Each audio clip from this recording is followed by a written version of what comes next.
The following is a special presentation of Extreme eSpeed TV, your new home for everything iRacing and eSpeed.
It is Wednesday night in the Coast2Coast Racing League, and I am Travis Pierceville, joined as usual by John Hine tonight, and it is Coast2Coast Racing Network welcomes you to Coolray Hometown Heroes. Kicking us off as usual on Wednesday night, we have our A&J Custom Creations fixed 305 sprint cars, John, and this week we head back to Lincoln, which is going to be a change from that Lernerville stop we had last Wednesday. Yeah, but these guys ran the first 4 or 5 weeks of the season here at this one, so they've got enough laps here to kind of know. But they've definitely got less room to operate, and definitely a different mindset once you climb behind the wheel there. So as we kick off with our Tim Chapman pre-race show as usual here on Wednesday night, 305's out on the track, practice session well underway. Riley Burr, that's a name we haven't heard in a while. He sits atop the charts with Joseph Grandy, Andy Patton. And then looking at those A&J Custom Creations point standings, it's still Randy Shreves atop the charts. He has 1 win this year, but Patrick Spangler with 4 wins is trying to close up that gap at the top of the standings.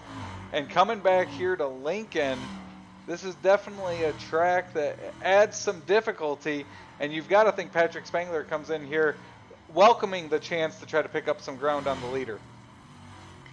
Yeah, I think so. And this, this kind of has become kind of a wild card race every week when they're here, because you never know what's going to happen here. Trouble can find you pretty fast and unexpectedly, and you're going to have to probably dodge a couple things and have a little luck on your side just to maybe even get up there on the podium here tonight. Well, and we've seen it here on Wednesday nights this winter season. There's no qualifying session, so it's a random draw, and especially in these lower series where there's less horsepower, it's harder if you draw poorly and set yourself towards the rear when that feature comes. Absolutely. These cars, like you said, just don't have the get up and go to make a ton of passes to get through the field. So the guys that draw poorly are going to be behind the 8 ball right from the get-go. And right from the get-go, we will go as our Langton Mechanical Heat Race number 1 will kick us off here with the 305s. And John, you've got our starting lineup. Yeah, on the pole, it's going to be the 513 of Jeff Barker. Then you heard he was quickest in practice here. That's going to be the 084 of Riley Burr starting to his outside. Starting third is going to be Zach Chapman. Starting fourth will be Roger Craig. Starting fifth will be Blake Chapman. Next to him will be Jeff Flero. And rounding out your field in row number 4 will be Gary Taylor and Patrick Spengler. So that is how we will line up here in Langton Mechanical Heat Race number 1. As we will get to racing action here, we've got the Stephen King Foundation iRacing Pace Truck out tonight here at Lincoln Speedway. And as mentioned, we made that stop at Lernerville last week. Nice little change of pace here for Wednesday night. Now we head back here to Lincoln. And John, we saw that Lernerville without the wall all the way around, without the wall to the inside all the way around. It threw a change to not only the sprint cars but also that street stock enduro to end out the night. Yeah, it sure did. The enduro was interesting to say the least, but then again, it always is. But you go over the back end. No, you don't destroy your car most of the time. Here, you get out of shape. You don't have that forgiving, embankment down the back that you can get her gathered up and try to pull back up the hill and get back on the track. These guys, they get out of shape, they're going to meet a wall. And just real quick to touch on the draw, the guy you spoke of that 4 wins on the season trying to close up on the points lead, he did not get a good draw. He's on the back row here. So the back row, he will start. That's Patrick Spengler as the green flag will wave. 8 laps here in Langton Mechanical Heat Race number 1. Roger Craig looking aggressive there on that 747 in row number 2. But down the backstretch, it's going to be Riley Burr with the lead. And we had a couple cars spin over in turn 1 here, so that's going to pick up a couple more spots for Spengler. But Riley Burr continues to lead as they wrap up lap number 1. Great battle behind him. You've got Jeffrey Barker, Flero, and Roger Craig as Gary Taylor gets into the wall in 1 and 2. That will make it single file for the front 3. Riley Burr continues to lead. Around goes Flero. So here quickly in this one, John, seeing some issues for guys running throughout the field. Yeah, and the big beneficiary is the guy that started out back, the guy second in points there, Patrick Spengler. He's able to get around some guys without having to put much effort into it. So he is up to 4th here, 3 laps to go. He works the back of that 747 of Bassman Roger Craig. Out front, though, it's the 84 machine of Riley Burr. Stretches his lead to almost 7/10. 2 laps to go this time by. Yeah, one of the guys that got in trouble early there in turn 1 on lap 1 was the number 20 there of Blake Chapman. He's the guy we're used to seeing up front here, so he's going to be behind the 8 ball tonight. Riley Burr will get the white flag here at Lincoln. It's Barker behind him. Patrick Spengler's now made his way past Roger Craig for 3rd. And as the laps count down, we've got 2 corners here, and it will be Riley Burr, your heat race number 1 winner, kicking off our night for Coolray Hometown Heroes. And we mentioned it there, John. Patrick Spengler able to come all the way up to 3rd. Help set up his starting spot in that feature event tonight. Absolutely. He's got to breathe a little sigh of relief after that one. Got through cleanly, able to make up some spots. So he's going to be not mid-pack probably to start this thing, but that's definitely better than around the back. But we've got heat number 2 on the grid. And it's going to look like this. On the pole is going to be Aiden Young. Next to him will be Steven Bixler. In that second row is going to be Andrew Smith and Pat Boyce. Troy Force and Joseph Grandy will occupy row number 3. And starting out back here on this one will be Kelly Wheeler and John Rayner. So it'll be Aiden Young on the front row. And John, we cover Thursday night as well. And he has been dominating in that NASCAR Xfinity Series And you've got to think tomorrow when we head to Nashville, that's going to be another opportunity for him to show his skill on asphalt. Yeah, and we ran there last night in the trucks, and I got on track, and well, we had a pit issue, but we went caution free. So those boys tomorrow night, the gauntlet's thrown to them. Let's see if they can match what we did on Tuesday. Thrown down. How'd you finish last night, John? Oh, I don't know. I came in. I checked my tires because I thought for the first one I probably wouldn't take tires if something came out, but I was going to top off. Well, I forgot to recheck them. So I came down for my normal pit stop, and then I went out on used tires, and, being 2 seconds behind a lap, I had to pit a second time just to get tires. So that effectively took me out of any kind of real contention. So I didn't go 2 for 2. I won the previous week, but didn't go 2 for 2. But we're going to go green here on this one, though. Going green, you've got Young Bixler on row number 1. Green flag will wave here. 8 laps in this Venom Racing Heat Race number 2. Side by side throughout as it's Aiden Young out front. Looks like Rayner will get a little out of shape towards the back of the field. But coming through turn number 4, it's going to be Aiden Young leading lap number 1. Yeah, Aiden is really going. But, man, I tell you, Joseph Grandy is trying to get that bottom to work, and he's trying to make up ground there on the inside on both Boyce and Bixler. He'll fall back, give it up to Bixler and Boyce. Boyce in his Taco Bell colors here in the 305. I know. I was just looking at it and thinking of Nacho Bell grind. Oh, and Boyce put it in the wall there. At least I'm now looking towards the front, and I don't see that Taco Bell, so my hunger pains have been averted for now. Speaking of pains on the field here, it's Aiden Young out front, dominating here. He's pulled away by about 8/10 as he's coming to 2 laps to go. And John, Aiden Young really across all divisions, he has come and he has shown up each and every night, whether it's a sprint car, whether it's an asphalt NASCAR Xfinity Series. He's got a good little streak going right now. He does, and those darn kids, that's all we say. He's a young guy, and of course he's part of Gambler, and we have a lot of fun down there, but Aiden's a tough competitor. Every time he gets into any kind of car, he's a threat to be a force in any of those races. So coming down, it will be Aiden Young in our heat race number 2. Joseph Grandy 3rd, Steven Bixler in 3rd.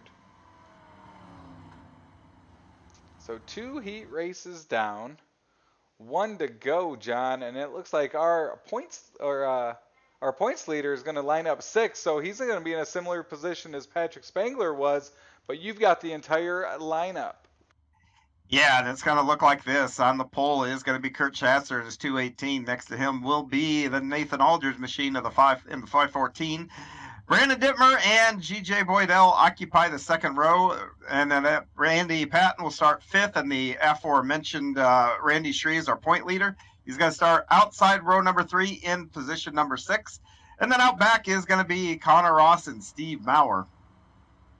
So you brought up Nashville. That's one track that comes up quite a bit in real life about possibly coming back at some point. But I don't know if you've seen all the work they've put into North Wilkesboro, John. They're putting a lot of work into that for being a one and done this next season. Yeah, well, I saw Nashville on the CTC schedule, and of course, short track guy, I was hoping we were going to show up at the fairgrounds, and I was a little bummed we weren't at the fairgrounds. But that race last night, pretty nice race. We'll have some fun tomorrow. It's going to be on concrete, and man, I tell you, it 8 tires pretty quick. Be interesting. Always seems the pit stops come into play with that Xfinity Series car, no matter what series or where you're at. Yes. So they will get lined up. It's Aldridge Schatzer on row number 1, Boydell and Dittmer in that 2nd row. Dittmer had a good week last week on Wednesday night. Hometown Heroes as the green flag will wave. It's Aldridge, 6 laps here in our Salty Dogs Racing Team Heat Race number 3. Yeah, and immediately Shreves is trying to work the outside there, but he's got just a gaggle of cars in front of him. Nowhere to go. They're essentially almost 3 wide going through the corner here. So he's going to have to make decisions. And yeah, he goes through the middle. Boydell goes with him.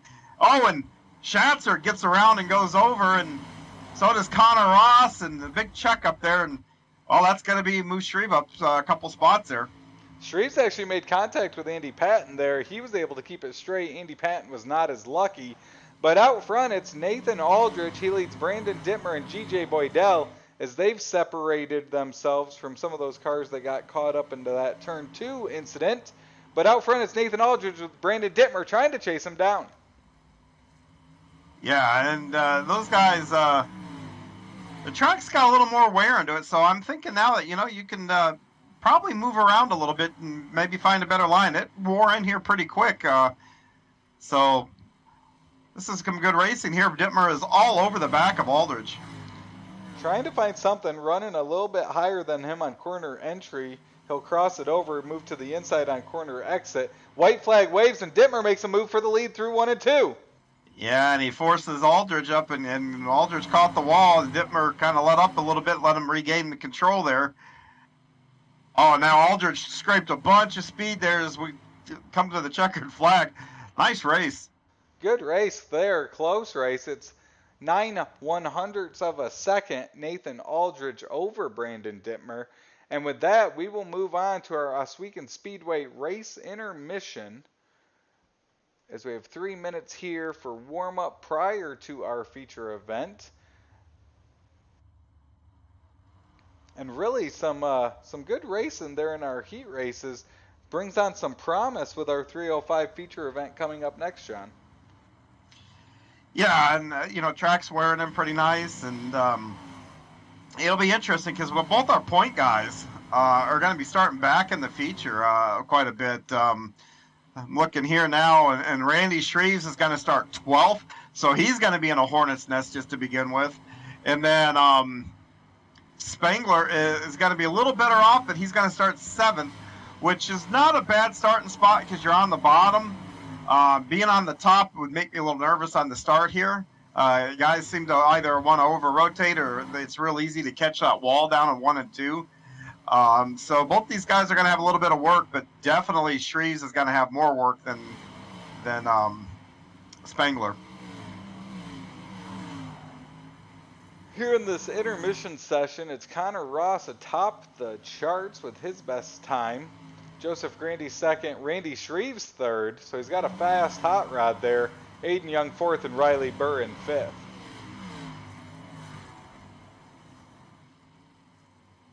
Yeah, I'm seeing a lot of guys catch the wall at both ends of the track here, so they got to be careful. And one little tap of the wall, especially if they're in a pack, the first couple 2-3 laps of the race, we're going to see a pretty big, what we call them, the big one in NASCAR. We're going to see maybe one of those, I think, through the course of this race if somebody does that. Speaking of the big one, I was looking at the calendar today, and Daytona's just around the corner, John. There is. Get a little. Yeah. How weird is it going to be seeing Kyle Busch in that 8 car? There's a few of those driver changes that are going to be a little awkward. How weird is it going to be seeing Jimmy Johnson back in a NASCAR? Yes. A Cup Series car. Yeah, but still, he'll have the Carvana colors. Everyone's kind of gotten used to seeing that though, over in IndyCar with those colors. They've been a partner of his now for quite a while, but no M&Ms, Chevrolet. Yeah, no, it's there's definitely gonna be some weird, no 18 car. Yeah, that's gonna be odd too. Yeah, I forgot about that. And I mean, you're a branding guy, so I mean, I don't know if there's been a more branded, that 18 and M&M's is probably right there with the Gordon and DuPont and Petty and STP, maybe a little bit behind them, but I mean, that's got to be one of the most recognizable cars. And even the 18 and Interstate batteries, I mean, that's been a very, very recognizable car for a long time. And successful. Yeah, I think, yes. One thing that kind of transcended was, the Dale stuff, the Jeff stuff, but the M&M yes. stuff was also where even non-NASCAR fans, you'd see them walking around with an M&M's jacket on yes. just because of what it was. But recognizable we do have here at Lincoln tonight, and we've got this feature lineup set up out on the grid. Yeah, we do, and we're going to start a full field here tonight. You're going to have 24 cars, and leading them down is going to be the 084 of Riley Burr. Next to him will be Aiden Young. Starting in the second row is going to be Nate Aldridge with Jeff Barker, and starting in fifth will be Joseph Grandy. Next to him in the sixth will be Brandon Dittmer. Starting in row number 4 will be Patrick Spangler, a guy we need to keep our look at for because he starts and he is second in the points. Starting eighth will be Stephen Bixler, and then the next row, rounding out your top 10, will be G.J. Boydell and Roger Craig. Starting 11th is Andrew Smith. Next to him is the point leader. Starting 12th tonight is going to be the number 56 of Randy Shreves. Starting 13th will be Jeff Flero. Next to him will be John Rayner. And starting in the 8th row will be Steve Maurer and Blake Chapman. Troy Force and Andy Patton will occupy row number 9. Zach Chapman and Pat Boyce will round out your top 20. Kurt Schatzer will start 21st. Gary Taylor will come home or start in 22nd. And in the final row will be the 110 of Kelly Wheeler. Next to him will be the 35 of Connor Ross. So we will get set, ready to go. 20 laps here in this 305 feature event.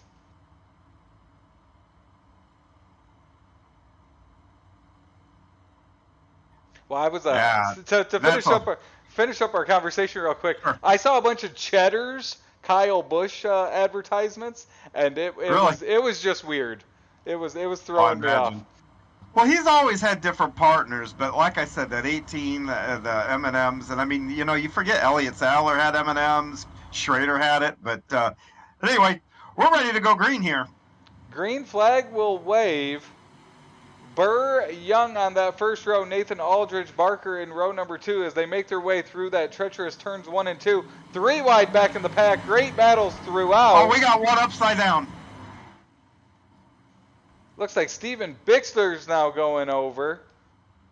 That was a heck of a ride. We will bring up that replay.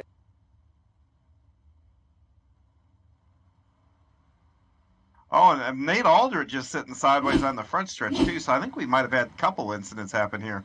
I think Bixler was part of this multiple times. Yeah, I do, too. He just got pinched between Roger Craig and I didn't see who else that was. And then, then Grandy went around, and there was another one up there with Grandy and Nate there. I'm looking now to see what happened here. He got punted by, I think, 2 or 3 cars as he went over. Yeah, he did. And then Aldrich and Grandy just kind of hooked tires and took them into the inside wall there. I was starting to rejoice because they made it through 1 and 2 without an issue. I see that 75 taking a tumble down the back straightaway, and he was pinched between Boydell and the 014 and Roger Craig there. Boydell was just moving up, and when you're 3 wide, you can't move up to the middle lane because, well, that's going to leave an odd man out to his outside. Well, I had the same thoughts because turns 1 and 2 has definitely been a troublesome spot here on Wednesday nights. Thought we were going to make it through to at least try again the next time by. But we are going to go back to green. A Mission 22 restart here, our first of Wednesday night. Green flag waves. It's Burr out front. Aiden Young right up against the wall. He'll get into the wall. That'll slow down his momentum to open the door for Aldridge to the inside. Yeah, you saw it just almost make him come to a stop, it looked like. But he was recovered and kind of stretched back out. Got to go back in pursuit of that at 084 there, Burr. Oh, we got another wreck down the front stretch. Involving, I can't believe there's not a caution. No. Here come the leaders, and the 34 is sitting sideways in the middle of the track. Now the caution. Wow, there's a big one. Yeah, well, there's a big one over in turns 3 and 4 too.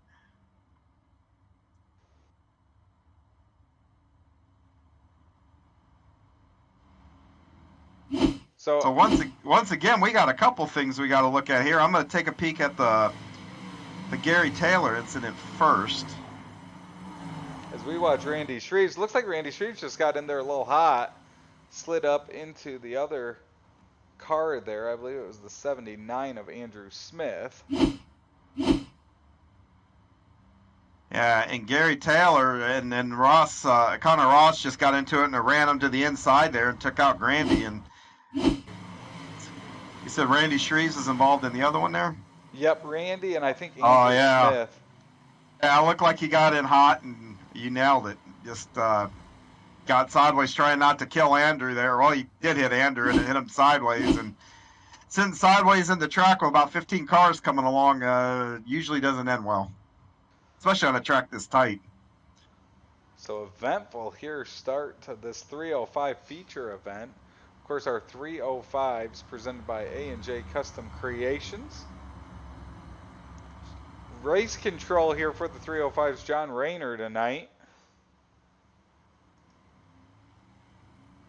And it's still Riley Burr out front as they get caught up to that Stephen King Foundation pace truck.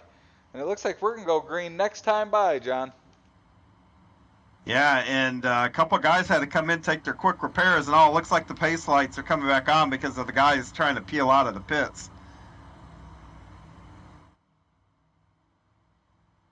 Pace truck's over in 1 and 2, and these guys are coming out of 4 here. Pace truck dives back in. A quick caution. Get them lined back up. Aiden Young in second. Nathan Aldridge behind him. You can see that damage to the front of Nathan Aldridge. He's been caught up in 2 of the 4 incidences, I would say, tonight. Yeah, and he's running up front, too. Still in the top 3 as the green flag waves. Riley Burr's the leader. Aiden Young, Nathan Aldridge, Dittmer, and Barker. That's your top 5.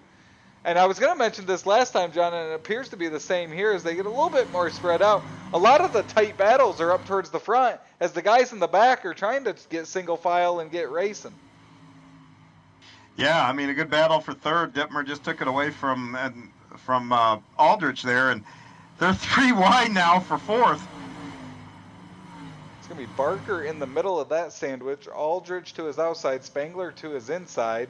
So 3 guys' names we talk about each and every Wednesday, and they stay 3 wide through 1 and 2. Sure do, and finally they go to 2 wide, and it looks like they're going to single out now a little bit. And it's going to be we got a battle for the lead too. So Patrick Spangler is the winner there as he'll move up into 4th. And now out front, it was Aiden Young trying to put attack on Burr. He's still to his rear. You can see they split as they head off into the corner. We got another wreck. Wait, all these guys are coming off big wreck on the front stretch. So to the inside there at the entrance to turn number 1, they'll get it woed down.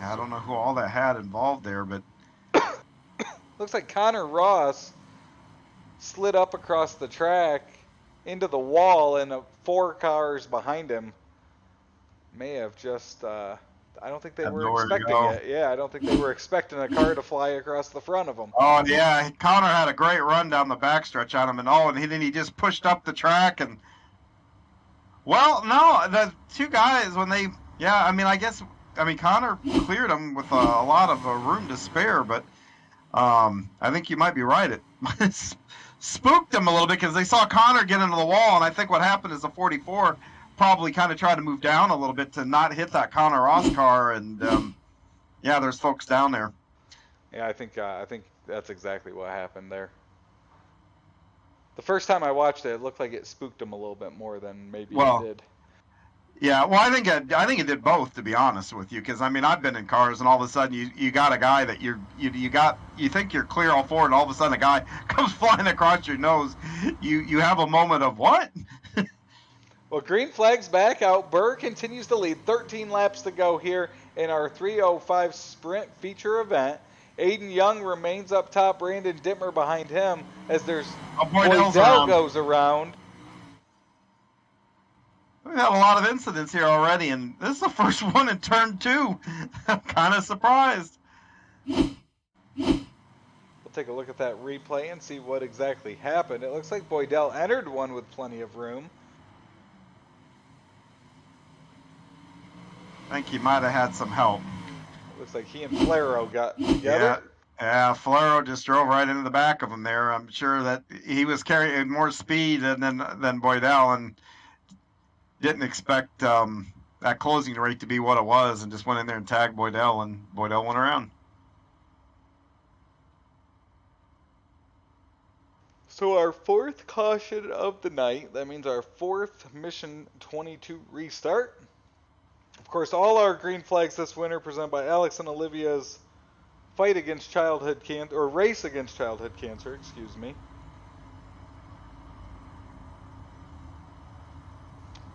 So it's still Riley Burr out front, Aiden Young, then you have Dittmer in third. He's up 3 spots.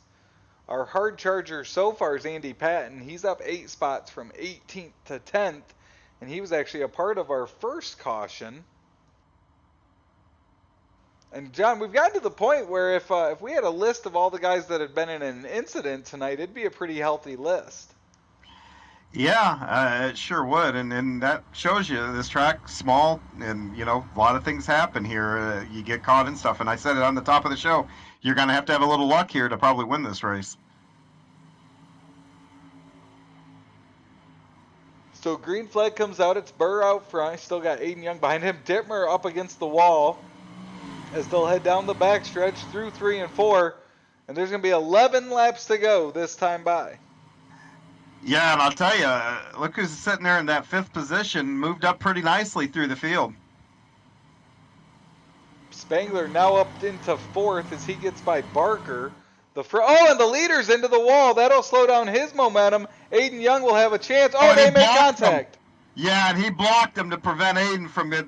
That's really not a cool move to do that when you're out of, you're not really, your momentum's been broken and all that kind of stuff. That's a good way to wreck somebody. They will keep him going straight as Aiden Young now continues to try to chase him down.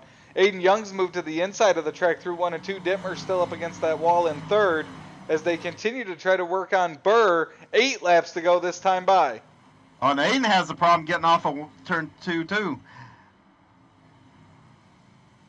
He's able to recover here, and yeah, that just Aiden trying to avoid Burr blocking him just really killed his momentum, and that opened it up for Burr to get a little bit of a lead here.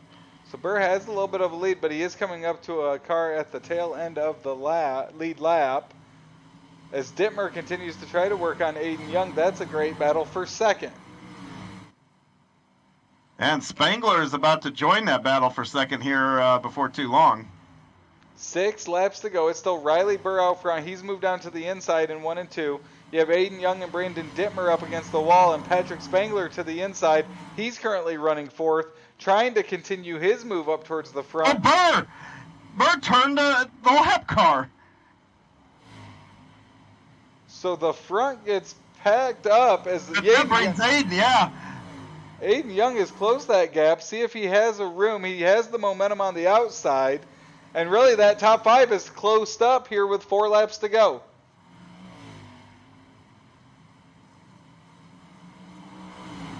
Nose to tail the front 3 as they go into turn number 3. It's going to be 3 laps to go this time by. Aiden Young has a little trouble coming off of turn 4 again as he's got Dittmer right behind him. The laps are counting down here at Lincoln. Oh, Aiden's got a big run down the backstretch. He'll slide up in front of Burr. Burr will try to move back to the inside. It'll be Aiden Young at the line. 2 laps to go as Burr tries to take that lead back from Aiden Young, as Aiden will cross him back over down the backstretch. Good racing here by these 2 guys. Burr's into the wall. Burr's into the wall. That opens it up for Dittmer and Flero in the caution the green flag. white checkered. Who are they going to put in the lead? I think it's got to be Aiden Young. He led the last lap. He did lead the last lap. But I don't always trust Rye Racing.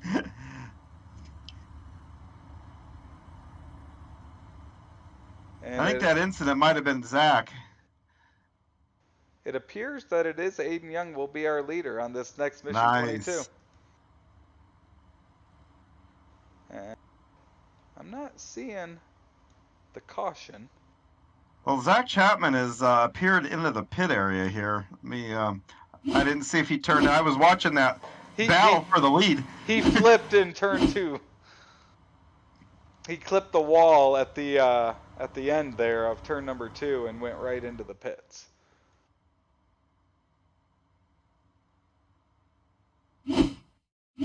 See if we can get a little bit more of this one.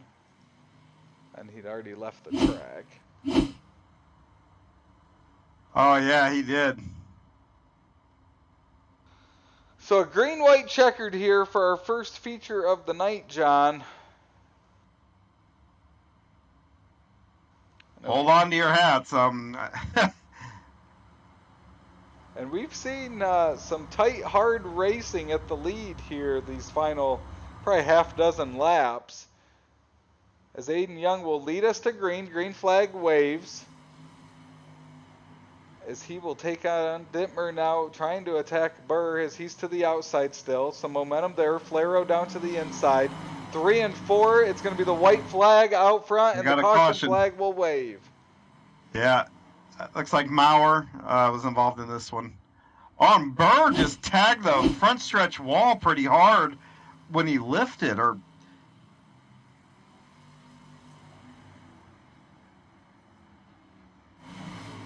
Oh, he got out of shape coming out of 4 and just put it right in the wall. That may damage that car, but going back to Maurer. It looks like he and Gary Taylor made a little contact there. And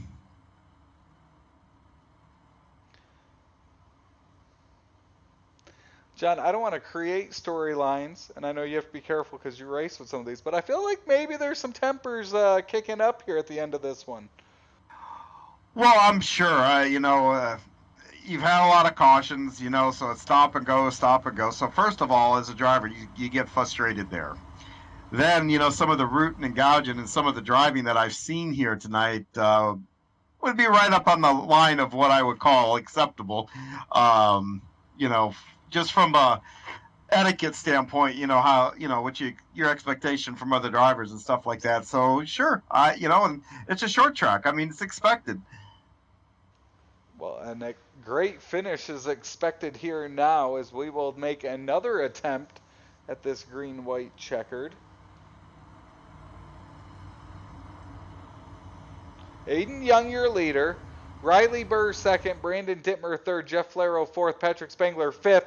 Green flag waves for that 69 machine of Aiden Young, and he will have the lead going into 1 and 2 as Dittmer's now to the inside of Burr coming out of turn number 2. Oh, and Spangler's wrecked. Spangler is in the wall, and that's going to end the race too. That might drop Spangler to last in the finishing order, which is going to be huge because he had a big lead there on Randy Shreves.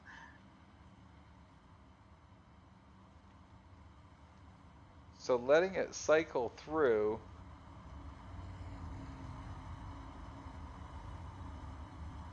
Oh, and Spangler just made that mistake all by himself.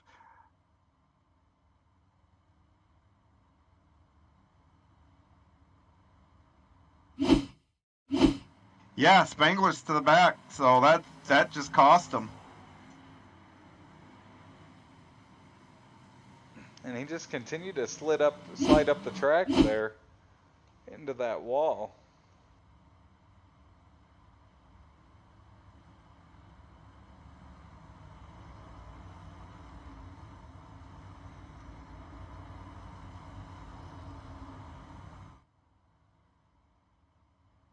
And Patrick is currently listed as 21st.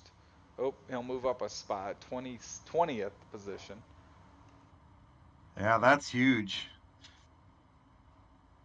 And he's going to have, because he'll come back and run the 360s. That is tough to shake off because, you did everything right, had a good run and threw it away, 3 corners from the checkered flag. And that's tough not to beat yourself up over that. But now Patrick is a really good driver. He has a lot more success than he does having little mistakes like that. We got a green. So it's green, but it's white. So it's green, white, and then checkered here this time by. Well, it only said we were supposed to get 2. I'm mistaken there a little bit. And coming out of turn number 4, it's going to be Aiden Young. Great battle for second behind him. Three-way battle. Got it. Jeff Flaro. So Jeff Flaro goes from 13th to 2nd. Riley Burr will end up 3rd. That'll be your podium finishers. and also who we will chat with here from Coolray Victory Lane. Eventful first feature event there to kick us off on this Wednesday, John. It sure was. So we will wait for them to join us here from Coolray Victory Lane. Aiden Young, the winner, as we mentioned before the race. Pretty hot streak he's currently on here as of late, and a great way to start his 2023 racing season. Absolutely.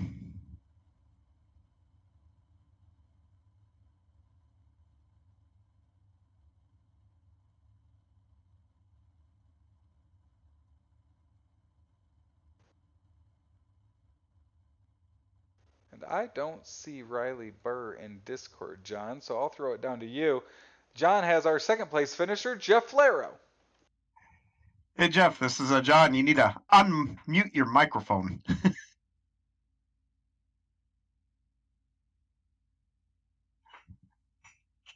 We live in a virtual world, and I know Jeff is there, and I just saw the microphone. Jeff, how you doing, buddy? Good. What a finish. Yeah, you had that last shot at it there. What were your thoughts right before you guys took that final green? Well, I didn't think that final green was coming, but since it came, I could see I was catching them on the bottom coming out the two.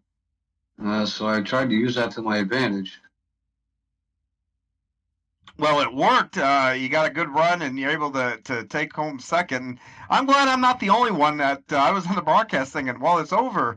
And that green came out, and took me by surprise. So you weren't the only one there. Yeah, I've seen it said lap 21 and 22, but I wasn't sure. So I was just trying to stay ready. Oh, that's always a smart thing there. You moved up through the field quite a bit. How was navigating through the field for you? Was there a different lane that you preferred, or was it just you were going where they weren't and you were having success in pretty much everywhere you were going? Yeah, well, I think I gained the most in 1 and 2, more than 3 and 4. 3 and 4 was about the same, I found, up against the wall or on the bottom. But I found a big difference down low in 1 and 2. Well, it's fun to watch you, man. Who would you like to give a shout out to for your solid run here? Well, you guys for doing the broadcast, Roger, his admins, and his crew, Glenn and Tina Stiers of Coast2Coast Speedway, and Kurt Stiers, Aero Express. Awesome, buddy. Sorry, go ahead. And the wifey, of course. You got to get that one in. Well, hey, you got 360s next, man. I wish you the best of luck there. Thank you. I'll try to talk to you again, John. Absolutely. That's Jeff Flaro, our second place finisher in the 305 division here tonight. Travis? And now from Coolray Victory Lane, we have our 305 feature winner. It is the 69 of Aiden Young. Aiden, we talked about it before the race between your dirt racing and your Xfinity Series racing. Your 2023 season's off to a pretty good start. Yeah, just got to keep it up and just keep going. We saw your battle there with Burr, those final 10 laps. A lot of close racing, a lot of aggressive moves made. Kind of walk us through that battle to get into the lead.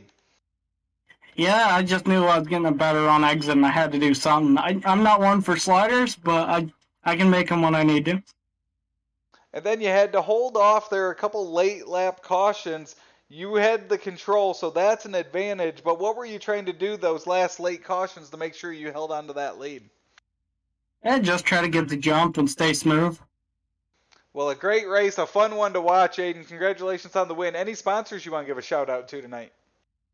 Yeah, I got to give Coolray, as always, a big thank you for being on the car each and every season. And just my whole team, Gimlin Motorsports, obviously Young and Creations, and obviously Simtrax for coming on board. Well, congratulations, Aiden. We'll see if we talk to you later in the night. That is your 305 feature winner from Coolray Victory Lane, the 69 of Aiden Young. And John, that will conclude our 305 presented by A&J Custom Creations.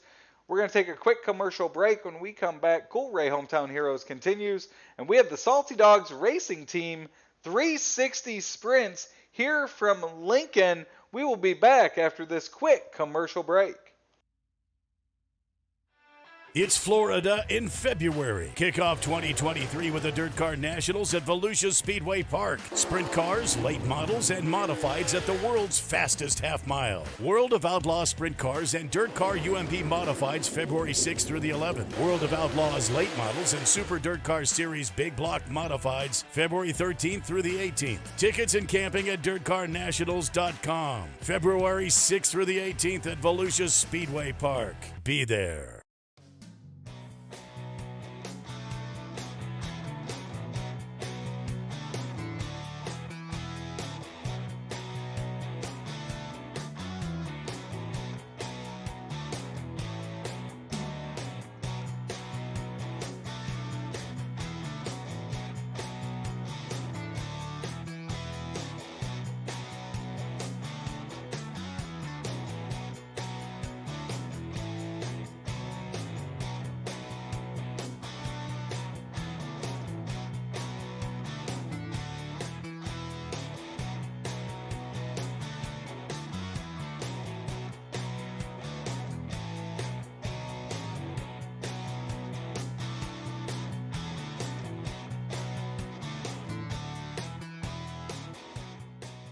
Hi, I'm Olivia Olson, Industrial Engineering Junior and club volleyball member here at Penn State. I'm very excited to say that Thon is right around the corner, just a month away.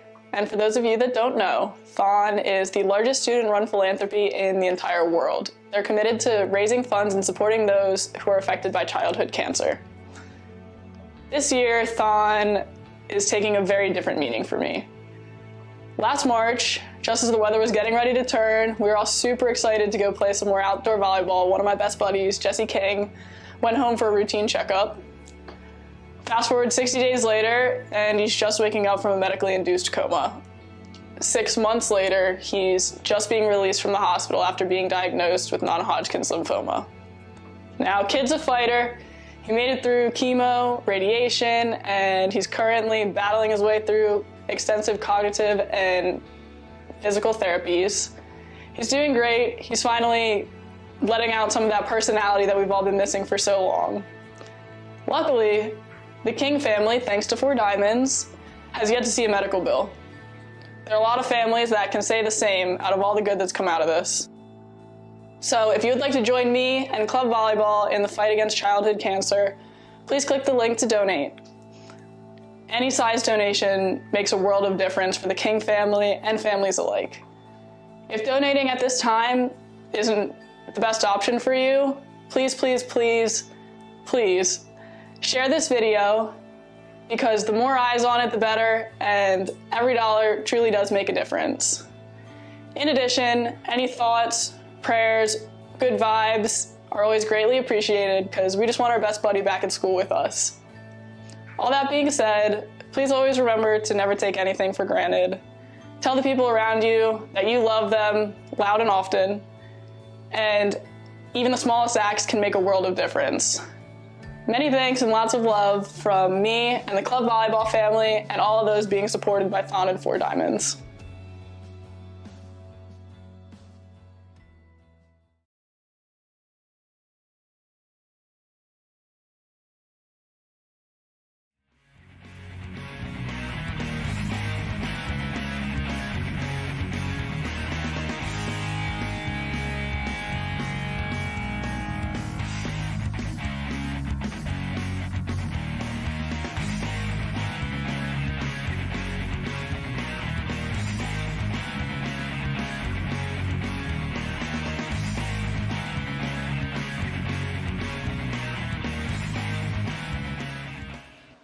Welcome back to the Coast2Coast Racing Network. We are back at Lincoln Speedway. We have the 360s on the track, and John, it looks like you're out there in your 360. I am. Just taking some laps, and like I said, we come here in the Renegade some point in this season. The more laps I can get here, the better. Tell me what I need to do from setup-wise and everything else. So this is, last week we were laughing about me running the track in. Well, this time I'm just going to school here. Can never have enough track time, especially here at Lincoln. And no matter what we've seen on the track here at Lincoln, the difficulty of this track has shown itself throughout, including on that last 360. But we'll take a look at the A&J Custom Creations point standings for these 360s coming into tonight. It's Brandon Dittmer, your points leader. He's got 2 wins. He's up 16 points on the driver we talked about with that 305, Patrick Spangler. He has 3 victories. Randy Shreve's 3rd, Brian Dickens 4th, and Blake Chapman up to 5th here after 7 weeks of this winter season. And John, it's looking like we could have another full slate here again with the 360s as a busy and packed Coolray Hometown Heroes continues on. That's good to see. And, this track, I know it's difficult and it's very, very technical, but we just saw what good racing it can put on once, if guys can be left alone to, actually get some laps in here. So hopefully these cars will give us that. I think, everybody got in this early one and maybe took some lessons that they can transfer over and, try not to make the same mistakes if you're one of those guys that got bit either by that outside wall or just collected into something else. So as this practice session continues on, also out here, Dean Reynolds in that 79 machine. It's good to see Dean out here with us. Pretty cool guy, and surprised I thought he'd be down in Florida because he works with a retired from Dirt Group there. So I figured he'd be in Florida already, but I'm sure he's probably not be too long before he goes down there.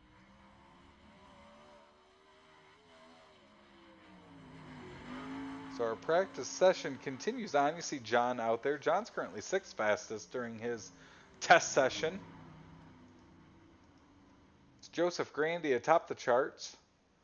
Andrew Embach, Zach Chapman, Bob DeGood, and Blake Chapman, your top 5 here in this practice session before we move on. And move on is exactly what we're going to do, John, as we will move on to Langton Mechanical Heat Race number 1. And I believe you have our starting lineup. I do. I'll pull down for a minute. But on the pole here is going to be Blake Chapman. Next to him will be Dean Reynolds. Troy Force will start in the inside row number 2. Outside is going to be Nate Aldridge. Andrew Smith and Aiden Young will occupy number 3. Aiden, of course, was our winner in our 305. He'll be starting 6th here. And in the back row will be Zach Chapman and Brian Dickens. So that will be how they will line up as our 360s will kick off here for Coolray Hometown Heroes this Wednesday night.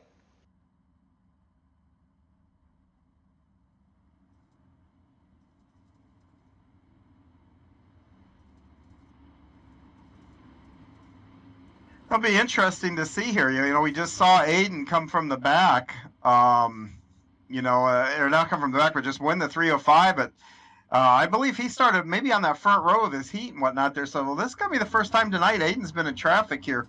It's interesting to see what he can do with that Coolray number 69 car. Yes, it will. And I think back, it might have been last week. He was off to a hot start, and then he had traffic, or maybe it was 2 weeks ago, where it felt like he started on the pole of every race we had. But that no qualifying session does definitely throw that wrinkle in, especially here getting your night started in these heat races. I know. I already looked at the lineups.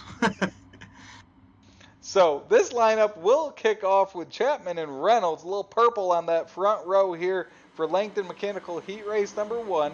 6 laps will make up our heat races. They're side by side. Dean Reynolds will tap the wall there. That'll let Chapman pull away with the lead as Andrew Smith is quickly moving up into 3rd.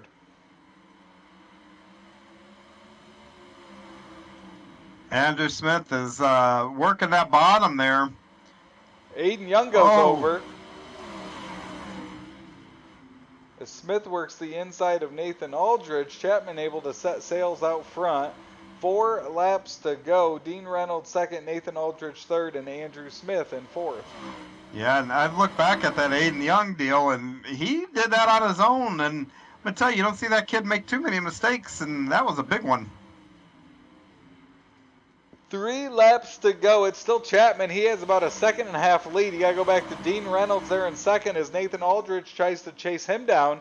Andrew Smith is now that second through 5th group, really using that high line, as it'll be interesting to see how this track transforms over the course of this 360 division. Yeah, a little more power, a little more tire spin. It should probably wear in probably a little bit quicker than before.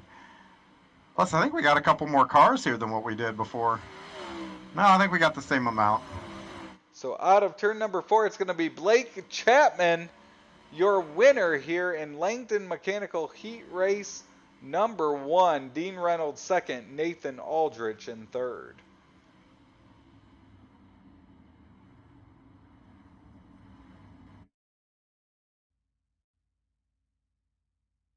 So we will move on to our Venom Racing Heat Race number 2 as they get lined up on the track. John, you've got our starting lineup. I do. On the pole will be the 513 of Jeff Barker. Next to him will be the number 7 of Bob DeGood. Second row is going to have Andy Patton and Patrick Spangler in that one.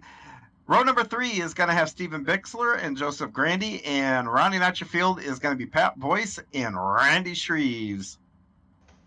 So we will get lined back up.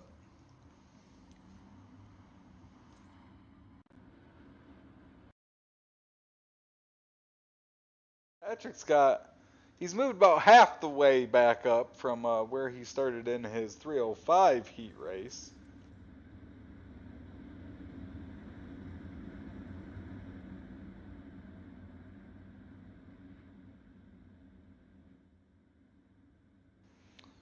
So it'll be Barker and Bob DeGood on row number 1.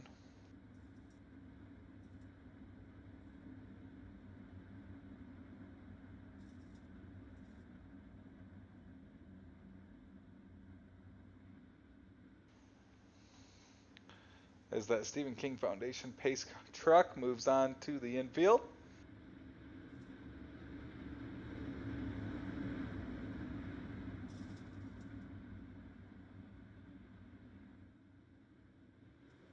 Green flag will wave. It's Barker, Bob DeGood. Is DeGood and Patton will make some contact. Big wreck down the front stretch. Bixler going end over end into that wall. He gets stuck on that wall in turn number 1. As out front it's Barker, then Bob DeGood, then Randy Shreves.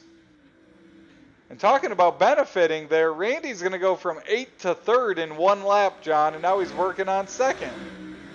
Yeah, I start 8th in the next one. I'd love to be running 3rd at the end of the first lap, but I don't want to do it, because of a wreck. I'd hate to see somebody else's night go south like that.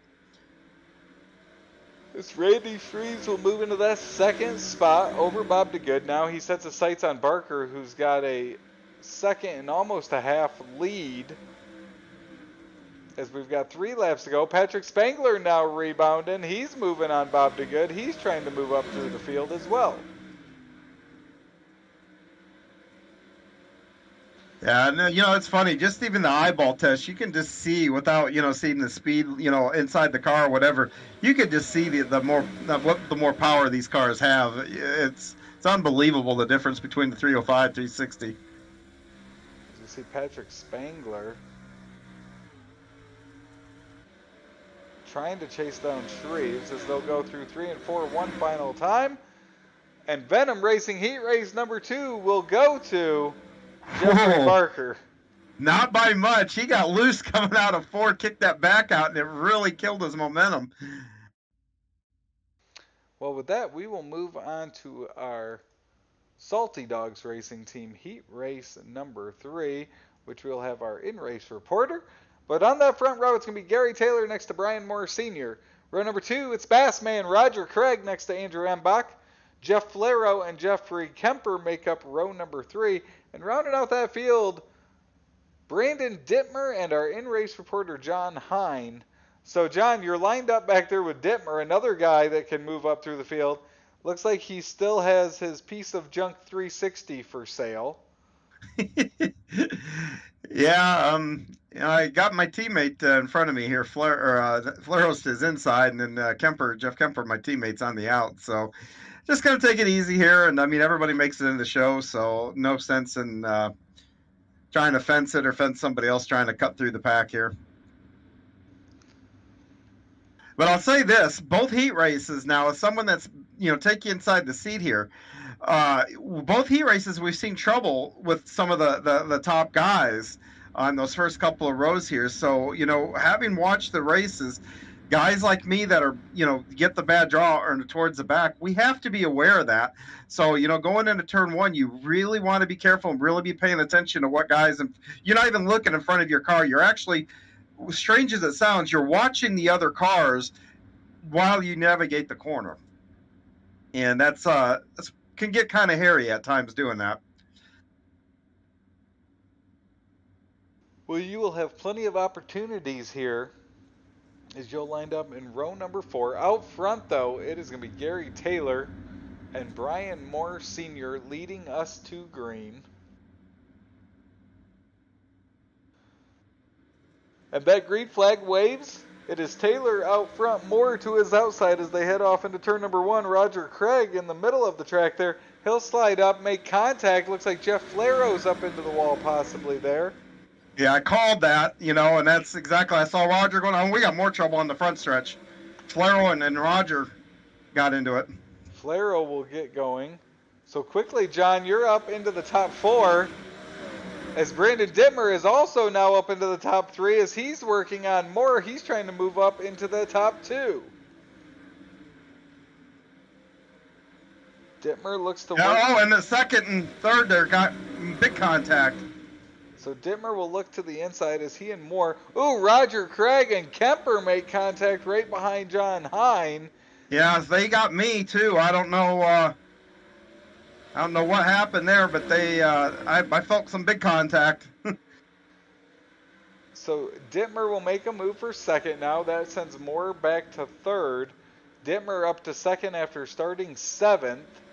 As he tries to chase down Gary Taylor, currently has 0.6 of a second lead as he comes to the white flag here in the Salty Dogs heat race number 3. Good run for Dittmer through 1 and 2. He's going to have a chance as he closes up on the bumper of Gary Taylor. They'll head through 3 and 4. Dittmer to the outside. He'll cross over. It won't be enough. It's Gary Taylor right at the line. Dittmer second. As a great battle there at the end. Well, John, you got out of there on the track. It happened exactly as you predicted it would play out as you come away with a top 4 finish. Yeah, and that just it's so important to watch the other races and study. Don't just watch to, see how your buddies are doing anything else. Kind of watch everything all together, and you start to see trends. You start to see guys have trouble in certain spots, and that should be go up on your radar about, okay, you've got to be careful over here. Guys are going to be coming up the track here, and and that's really helpful. You just download all that information, and then you apply it, and that as weird as it sounds, that just that helps when you're prepared for it. I was ready for some trouble over in turn 1 and 2 on that opening lap, and what happened. You don't wish that it would, but the fact that I was ready to react, and that can keep you out of trouble a lot. So cars will make their laps here with Coast2Coast Speedway intermission.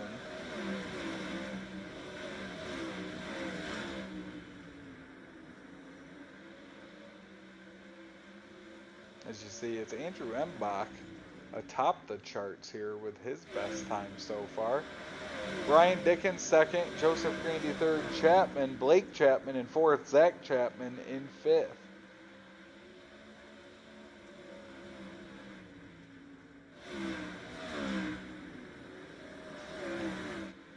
Aiden Young out there, he won our 305 division.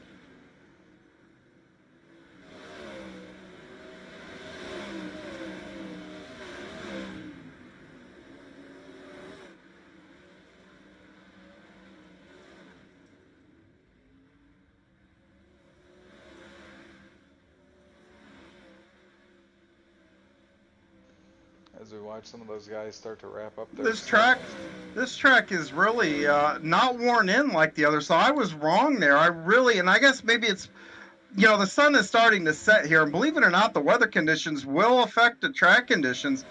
You put the sun up like it was last time, it actually does dry the track out. It's kind of fascinating that we're talking about that, but it really does happen. The track is actually not in bad shape at all right now. So looking through the 305s, by the time that race came to an end, it had gotten pretty black from top to bottom. Yeah, even by the start of the feature, it had worn in a lot more than what it is now. So you can see through 1 and 2 a little bit there, entry to turn number 3. And then really, once you get through 3 and 4, John, even once you get into the corner, a lot of work left to do to wear that in.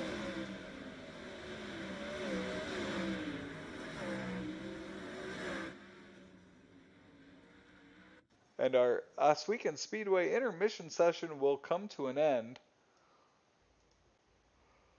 as our Salty Dogs Racing Team 360 division will get lined up here at Lincoln Speedway. That starting lineup presented by the Super Dirt Car Series looks like this. Blake Chapman, Jeff Barker, row number 1. Gary Taylor next to Dean Reynolds, row number 2. Starting 5th, it's Randy Shreves next to Brandon Dittmer. Starting 7th, it's Nathan Aldrich next to Patrick Spangler. Rounding out your top 10 is going to be Brian Moore Sr. next to Andrew Smith. Starting 11th, it's Bob DeGood next to our in-race reporter, John Hine. 13th, Zach Chapman next to Pat Boyce. 15th, Jeff Flaro alongside Brian Dickens. Andy Patton 17th. Bassman Roger Craig 18th. And rounding out your top 20, it's Aiden Young next to Steven Bixler. Starting 21st, it's Jeffrey Kemper next to Trey Force. Starting 23rd, it's Joseph Grandy, and rounding out the field in 24th is Andrew Embach. So, John, middle of the pack here, what's going to be the strategy to get up to the front? Avoid the trouble. Get through turn 1 cleanly, and then try to, minimize some of the places. Don't put yourself in a bad spot. And that's really got to be, no matter where you're at, that's got to be your strategy, especially after watching that 305 race. Trouble can find you in the front of the field, the back of the field, in the middle. You just really got to minimize your risk out here for these races here at this track. But what's funny is I'm sitting here, and it just dawned on me. The last race that I think I guess I ran the late model last night. I was going to say, I think the last race I started was the 24 Hours of Daytona, but no, I ran last night now that I think about it. So never mind. So Blake Chapman, Jeff Barker, row number 1, 20 laps to go here in our 360 division. Blake Chapman, great start for him. Barker will fall in line. Gary Taylor, Brandon Dittmer, that next group of cars is they're side by side behind the leader down the backstretch.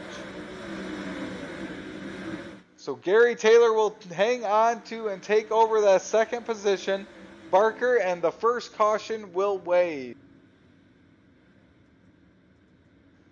Looks like Zach Chapman involved.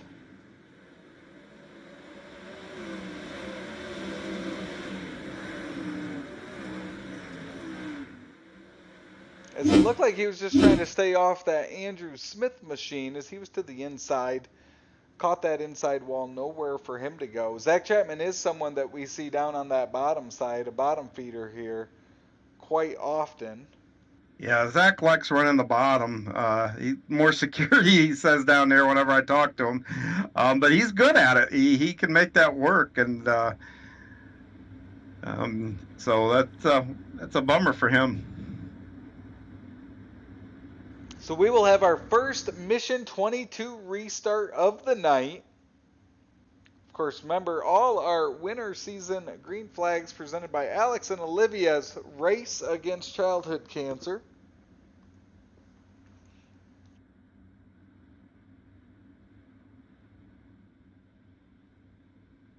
The top 12 will stay as is.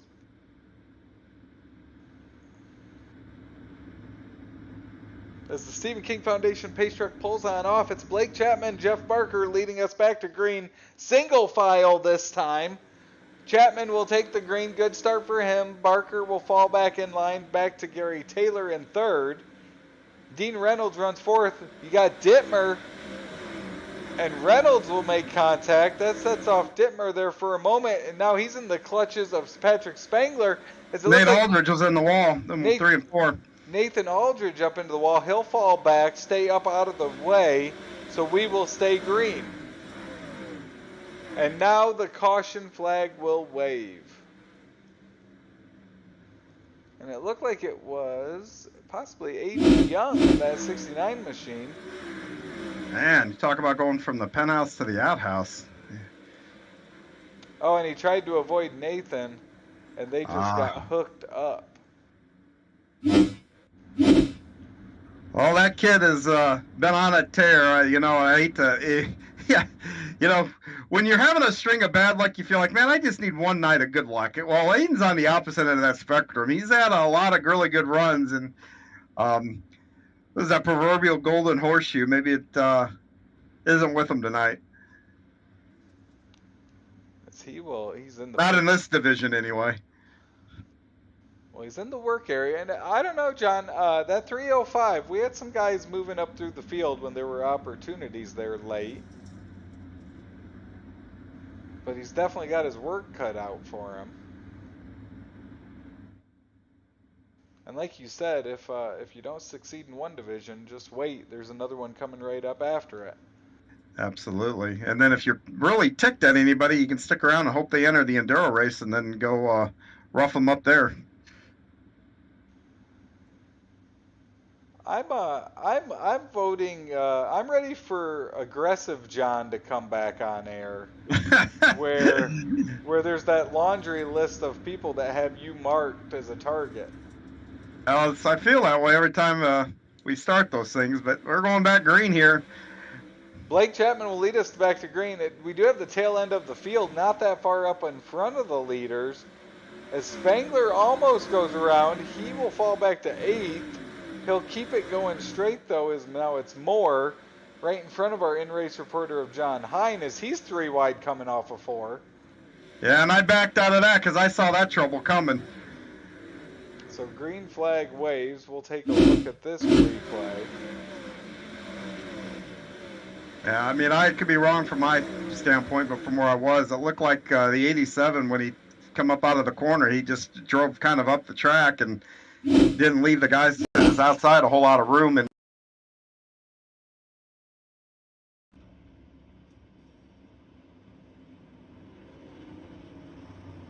shoot by me, and then they hit each other. Well, and there's actually there was a caution even behind y'all back in turn number 4 as well, John. Oh, wow. So that had Pat Boyce, which I believe is actually what brought out the caution. Well, they're not letting the 87 or the other car that was right up there with me and back in the spot. So it looks like they're giving the caution to both of those, which you usually don't see that, which is good for once, actually. There we go. Yep, they are Kemper and Aldrich, both, and Grandy, all part of that incident there. Got Flero, Embach, Bixler, and Boyce. They're all in the work area right now. And we talked about it, John, how light the color of the track was. It's slowly starting to get worked in now. Yeah, it is, and this is now where you're going to see guys, the guys that can really work their throttles and keep their cars straight on these slick tracks. They're going to start trying to move to the front. The guys that struggle, they're going to start getting really sideways, and guys got to realize as we go back green who they're around, and guys that struggle, and you got to race them accordingly in track conditions like this. So the Mission 22 restart is a quick one, as the yellow flag will wave.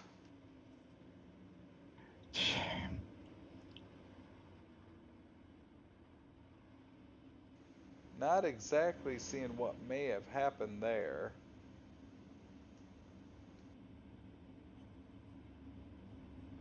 Yeah, and I got caught. The guy Moore's in front of me just let off the gas right as that caution came out or hit the brakes, and I got into him.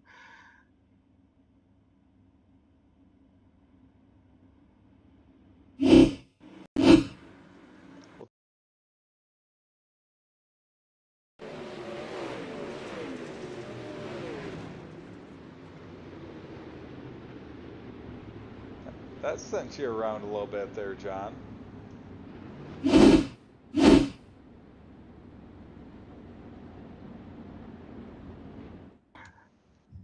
That sent Now you I get to around see there. all the fun happening back here. So our in-race reporter John Hine will restart 18th, 19th.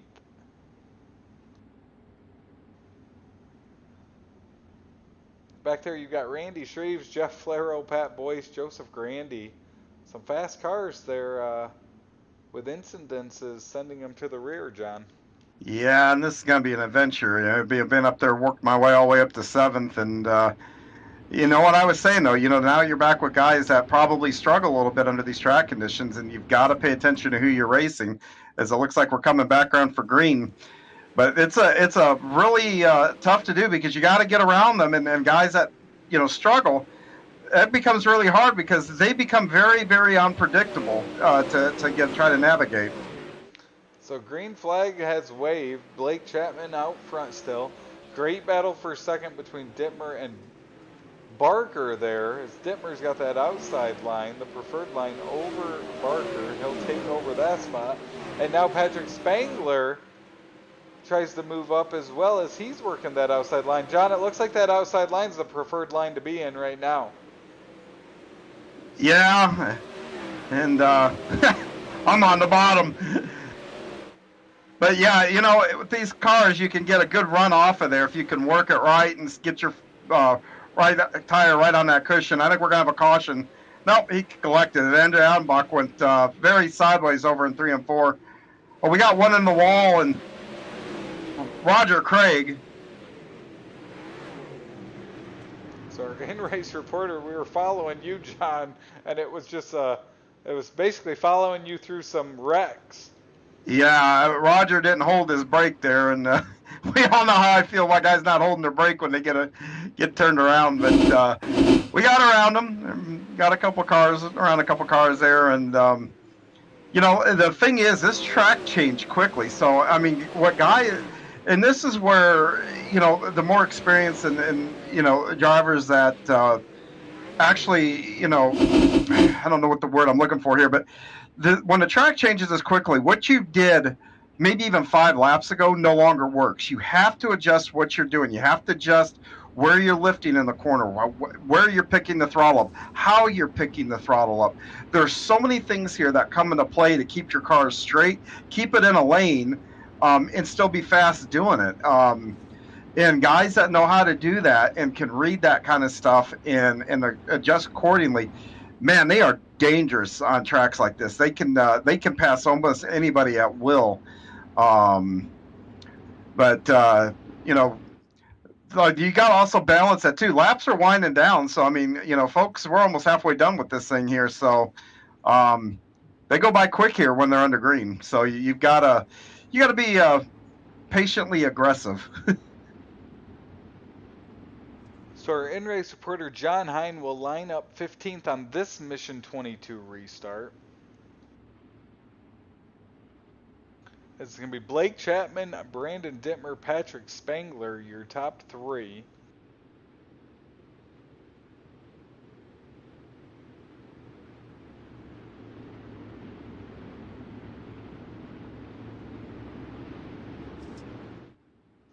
Green flag will wave. Another Mission 22 restart for Blake Chapman.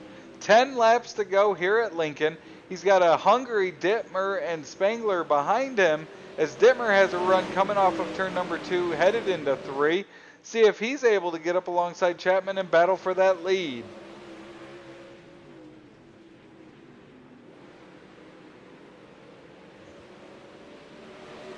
Front 3 have broken away somewhat. You got Jeff Barker in 4th, Gary Taylor back there in 5th.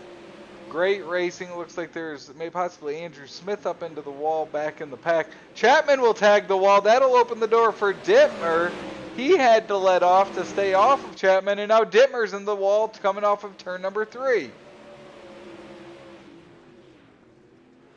7 laps to go in what is our longest green flag run of the night. Blake Chapman into the wall in turn number 3. Dittmer tries to regroup going into turn number 1. Spangler will move to the inside, trying to get past the 2 ahead of him. Unable to make a pass there. 6 laps to go. It's going to be 5 laps to go this time by. Dittmer will get out of shape. That opens the door for Patrick Spangler to the outside. As now Spangler tries to move into the 2nd spot as he will pass Dittmer. Oh, wreck over in 1 and 2. It looks like Aiden Young, and that might be a gambler on gambler crime. So we will take a look, and it does. It looks like it's Zach Chapman and Aiden Young. Coming out of 4, Aiden had quite a bit of a gap on Zach. Oh, Aiden got into that turn 1 wall, bounced off, and took out his teammate.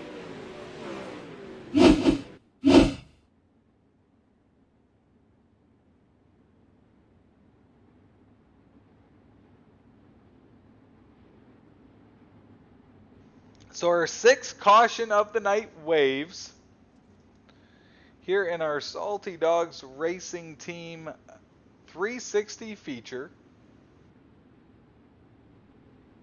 And we're down to a handful of laps here, so the aggression now and the sense of urgency has really got to ramp up here for these guys. The thing is, too, if you're towards the front, sure. I mean, but if you're back like where I'm at, I don't know.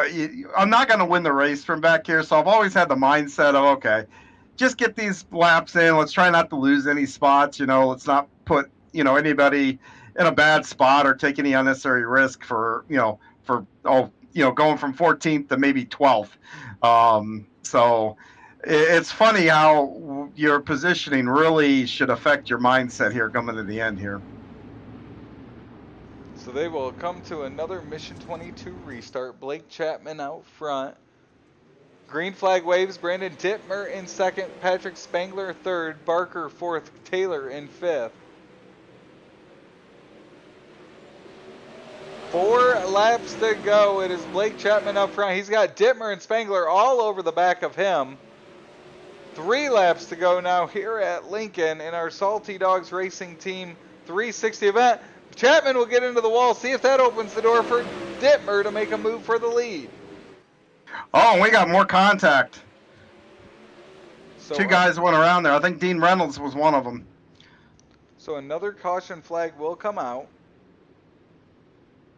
Andy Patton also involved in this one.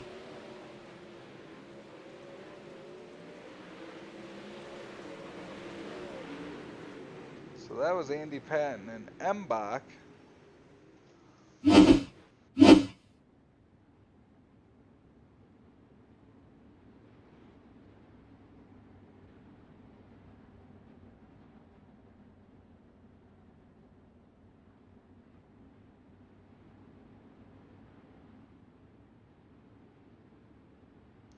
So we will have a green-white checkered here, John.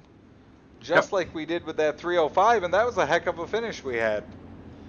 Sure was. A lot of crazy stuff happened, too. Like I said, I wouldn't expect any less here. And with Spangler and Chapman and Dittmer up there, those are 3 guys that are all capable of winning this thing. So they're going to press each other pretty hard here. They've got a lot of laps together, so, I mean, it should be really good. But should give a shout out to the 2 guys that are rounding out the top 5, both Jeff Barker and Jeff Kemper. Both those guys have had nice runs through the field. Also, a shout out to Steve Bixler. He is our race control here for the Salty Dogs 360 division tonight. But we have a green-white checkered here. Another Mission 22 restart for Blake Chapman. Dittmer, Spangler, your top 3 at Lincoln. Green flag waves. They're clear, headed off into turn number 1. Dittmer up against that wall behind Chapman, trying to chase down for the lead. Out of turn number 4, it's Blake Chapman. White flag has waved. Dittmer in 2nd, Spangler in 3rd. Chapman will get into the wall. Doesn't allow Dittmer to close. 2 more corners for the 20 of Blake Chapman, and he will win your Salty Dogs Racing 360 division.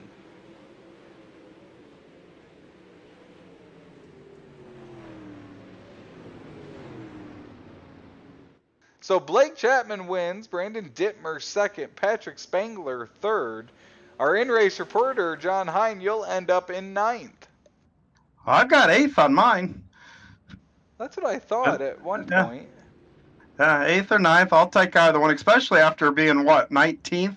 Just, 8 laps ago? So, not a bad deal there, and we'll move on. So we will head down to Coolray Victory Lane.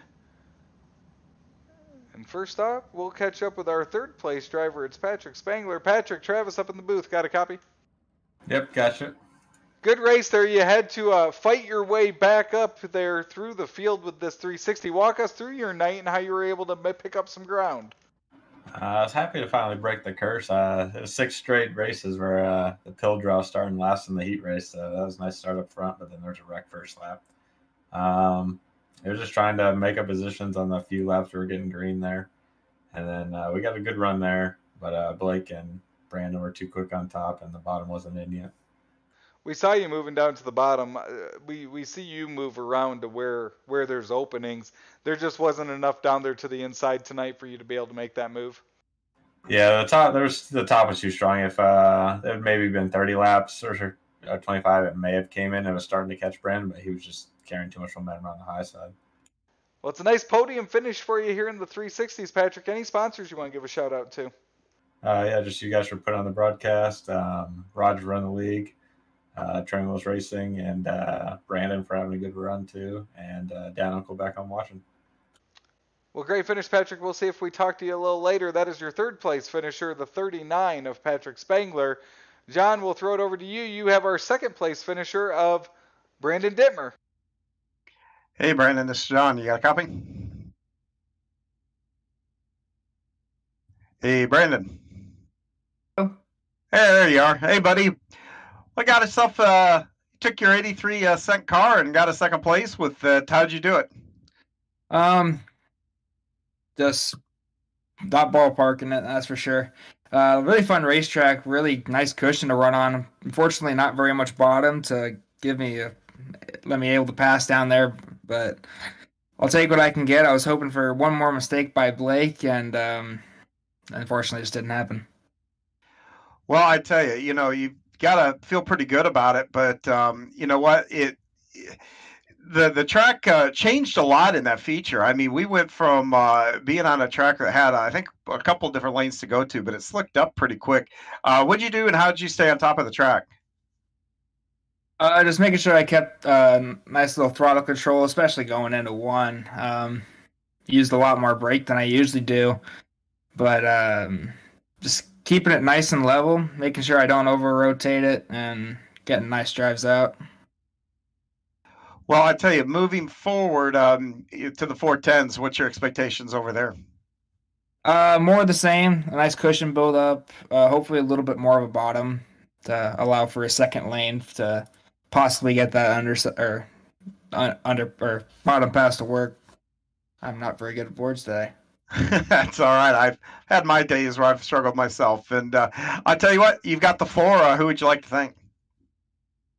You guys for the broadcast, Roger for Coast to Coast, Training Wheels Racing,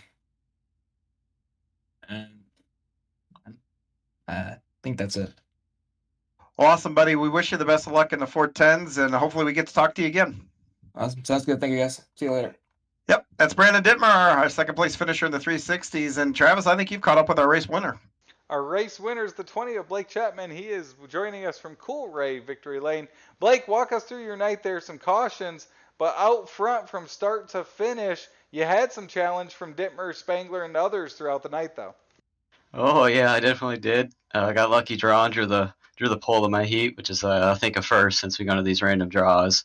So was pretty fortunate to draw the one, but yeah, like you said, Brandon, when he was breathing down my neck for like the last 10 laps or so, I want to say, and he made it challenging, and I noticed he was getting to the corners a lot better than I was, so I tried to change some things up, but ended up tapping the wall a couple times, so I just had to try to keep it out of the wall, and kind of lucky on Matt Lincoln because all those cautions came out, and he didn't really have enough time to build up enough momentum to make a big run at me, so I'll definitely take the win. When you're going through the corner, we saw you tap it, we saw Dittmer tap it every now and then. You were trading it off at one point. What's it take to kind of regroup and head off into that next corner with a reset mind?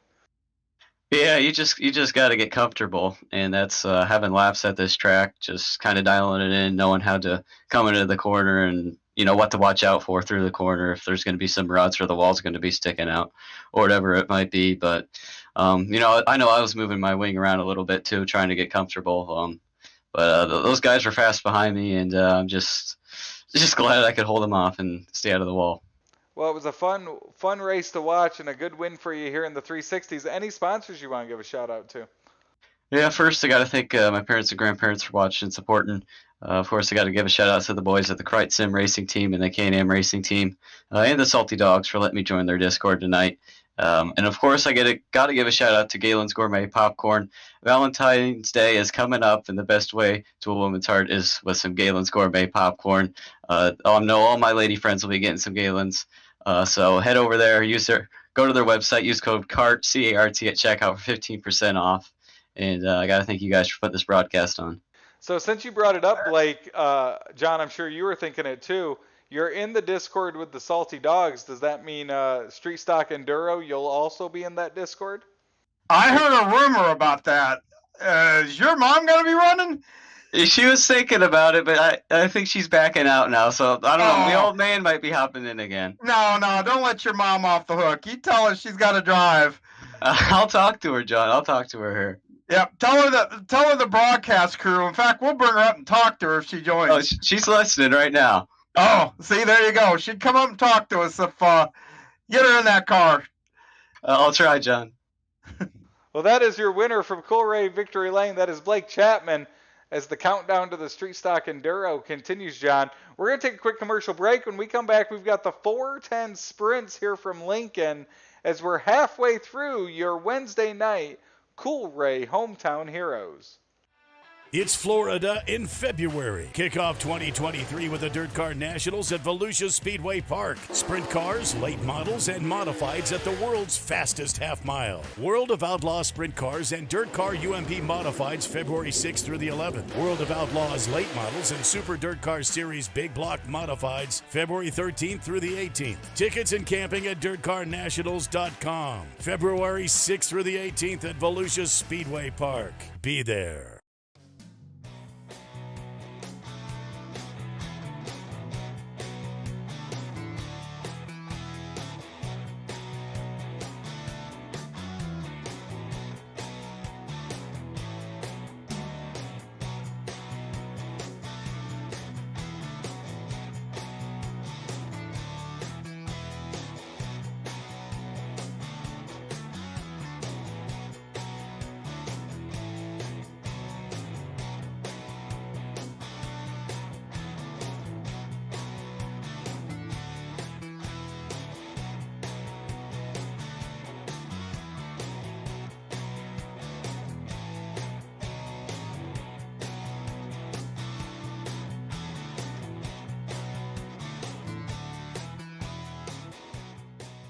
Hi, I'm Olivia Olson, Industrial Engineering Junior and Club Volleyball member here at Penn State. I'm very excited to say that Thon is right around the corner, just a month away. And for those of you that don't know, Thon is the largest student-run philanthropy in the entire world. They're committed to raising funds and supporting those who are affected by childhood cancer. This year, Thon is taking a very different meaning for me. Last March, just as the weather was getting ready to turn, we were all super excited to go play some more outdoor volleyball. One of my best buddies, Jesse King, went home for a routine checkup. Fast forward 60 days later, and he's just waking up from a medically induced coma. 6 months later, he's just being released from the hospital after being diagnosed with non-Hodgkin's lymphoma. Now, kid's a fighter. He made it through chemo, radiation, and he's currently battling his way through extensive cognitive and physical therapies. He's doing great. He's finally letting out some of that personality that we've all been missing for so long. Luckily, the King family, thanks to Four Diamonds, has yet to see a medical bill. There are a lot of families that can say the same out of all the good that's come out of this. So if you would like to join me and Club Volleyball in the fight against childhood cancer, please click the link to donate. Any size donation makes a world of difference for the King family and families alike. If donating at this time isn't the best option for you, please, please, please, please share this video, because the more eyes on it, the better, and every dollar truly does make a difference. In addition, any thoughts, prayers, good vibes are always greatly appreciated, because we just want our best buddy back at school with us. All that being said, please always remember to never take anything for granted. Tell the people around you that you love them loud and often, and even the smallest acts can make a world of difference. Many thanks and lots of love from me and the club volleyball family, and all of those being supported by Thon and Four Diamonds.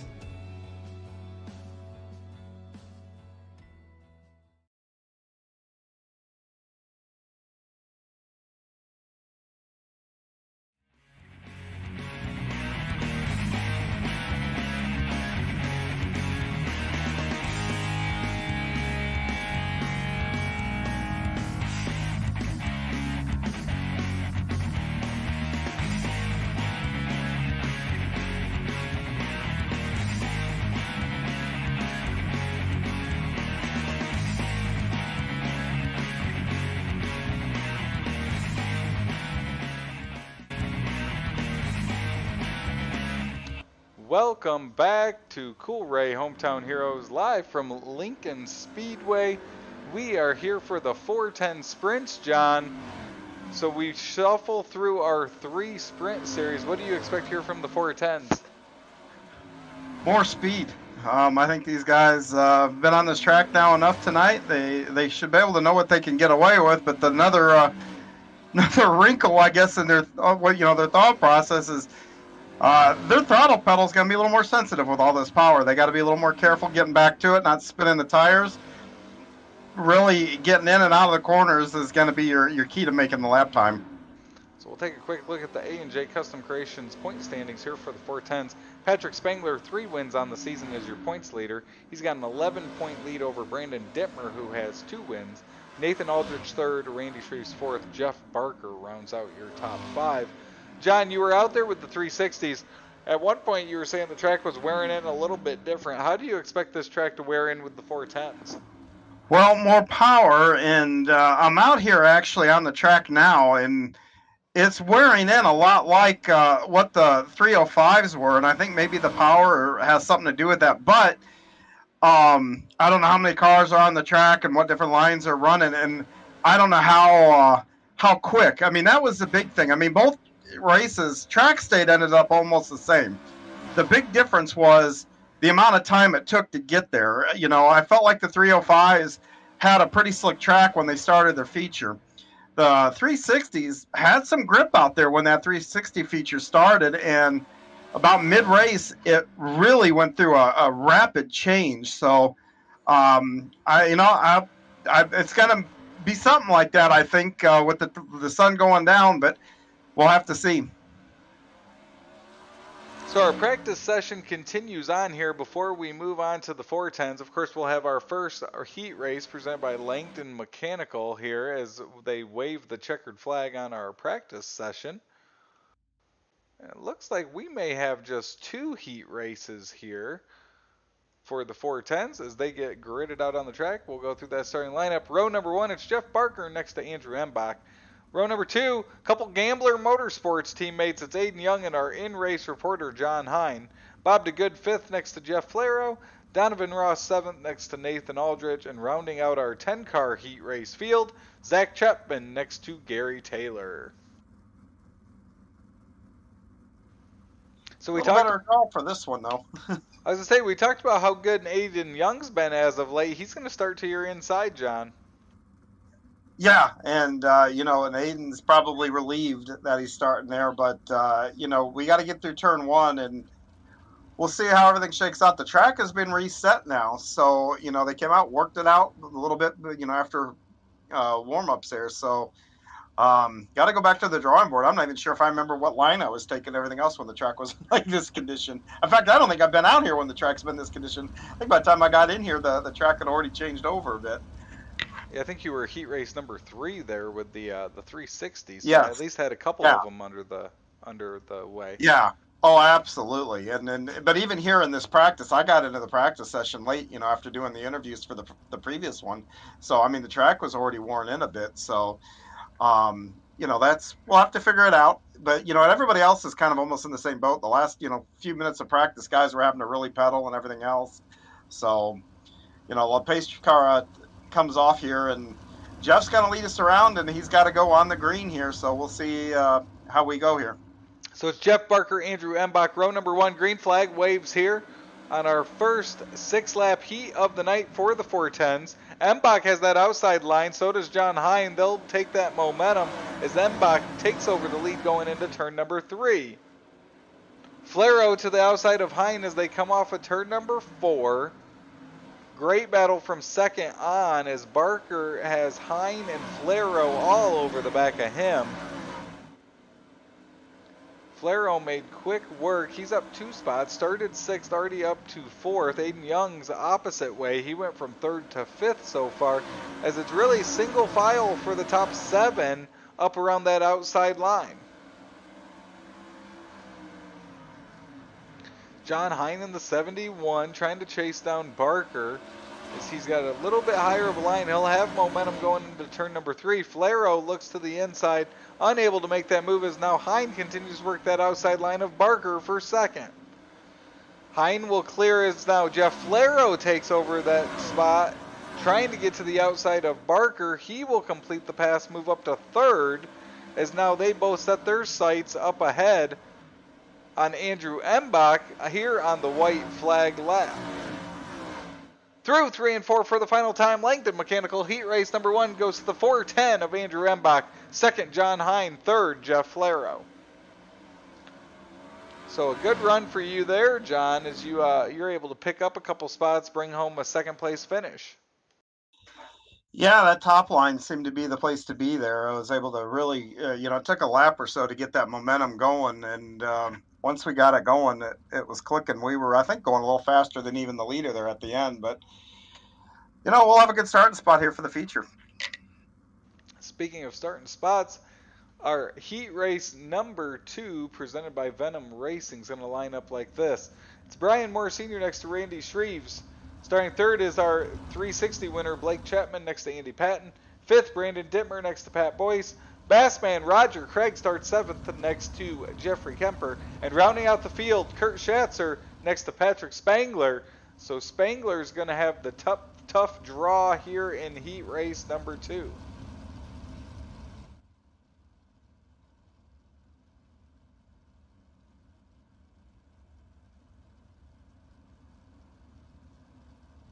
So it'll be interesting, John, to see if Patrick's able to make up any ground here, as this will set up that outside line of the feature event. Yeah, I think he's going to have options here. I mean, I ran the middle, I ran up top, and the lap times weren't that different. So, I had to go up top ultimately because, the 513 there of Jeff Barker was in the middle. As we get ready to go green. So green flag waves, good start for Moore on the inside as Shreves is able to take over the lead as they head down the backstretch. Oh, Patton into the wall hard on the backstretch. Dittmer also involved. And there's another one into the wall over in 3 and 4. So a very clean heat race number 1. Number 2 off to shaky start. Patton Dittmer already off the track.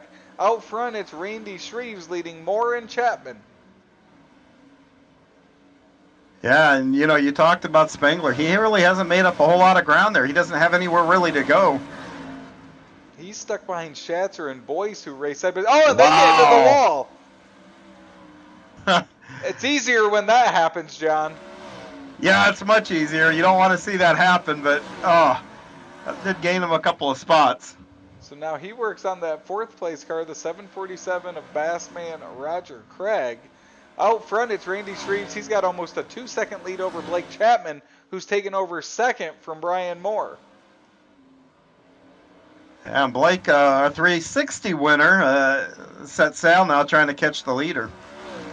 But that leader, Randy Shreves, will go through 3 and 4 for the final time. Out of turn number 4, Randy Shreves will win our Venom Racing Heat Race number 2.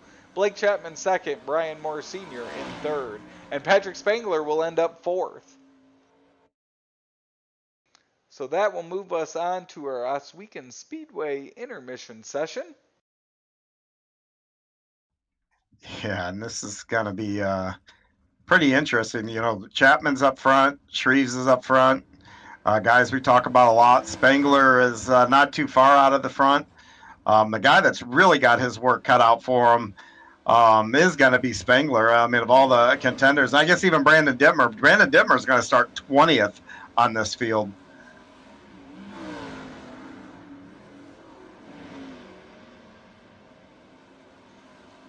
So watching the cars will throw up those times here during this Oswego Speedway intermission session. Early in this one, Aiden Young sits atop the charts as Dittmer will move on to that P1 spot.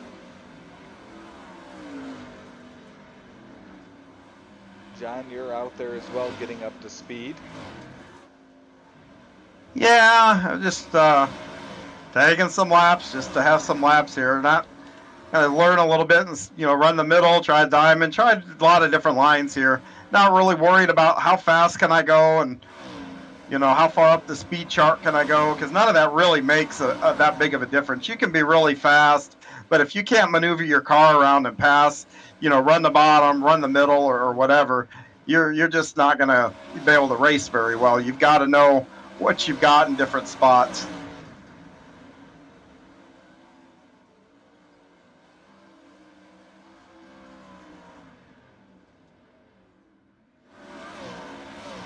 The one thing's for certain, the bottom is nowhere to be. I think going to be here early on. There's just so much grip on the top. It actually, call me crazy, but it looks like they reworked the track just a little maybe after the heat races.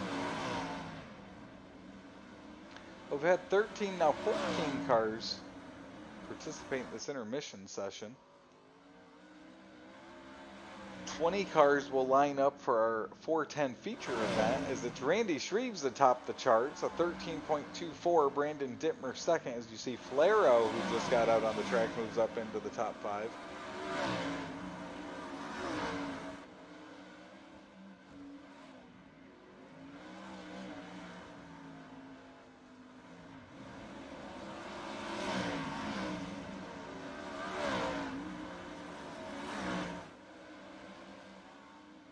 So 20 seconds left here. You see the quick times here in this Oswego Speedway intermission session. And how do you see this 410 race playing out, John? Do you think it's going to be similar to the 360s, 305s, which ended up with great finishes, but are you going to have opportunities to move around? Yeah, I think so. I mean, this track is a long way from becoming full slick, so you're going to see things move around. I think the top's going to be fast early on. Then it's going to go to the bottom, I think, a little bit, maybe the middle. So you got a little bit of power to play with, too. So getting up out of the corners will be a little bit easier in these cars as long as you don't spin the tires. Well, we are going to get them lined up and ready to go here in our 410 feature event. Starting on row number 1, it's Andrew Embach next to Randy Shreves. Row number 2, our in-race reporter John Hine next to our 360 division winner tonight, Blake Chapman. Jeff Flaro alongside Brian Moore. Starting 7th, Jeff Barker. Next to 8th, Patrick Spangler. And rounding out your top 10, it's Zach Chapman next to Bassman Roger Craig. Starting 11th, it's Nathan Aldridge next to Jeffrey Kemper. 13th, Aiden Young alongside Pat Boyce. 15th, Donovan Ross alongside Kurt Schatzer. 17th, Gary Taylor and Andy Patton. And rounding out your field is Bob DeGood and Brandon Dittmer.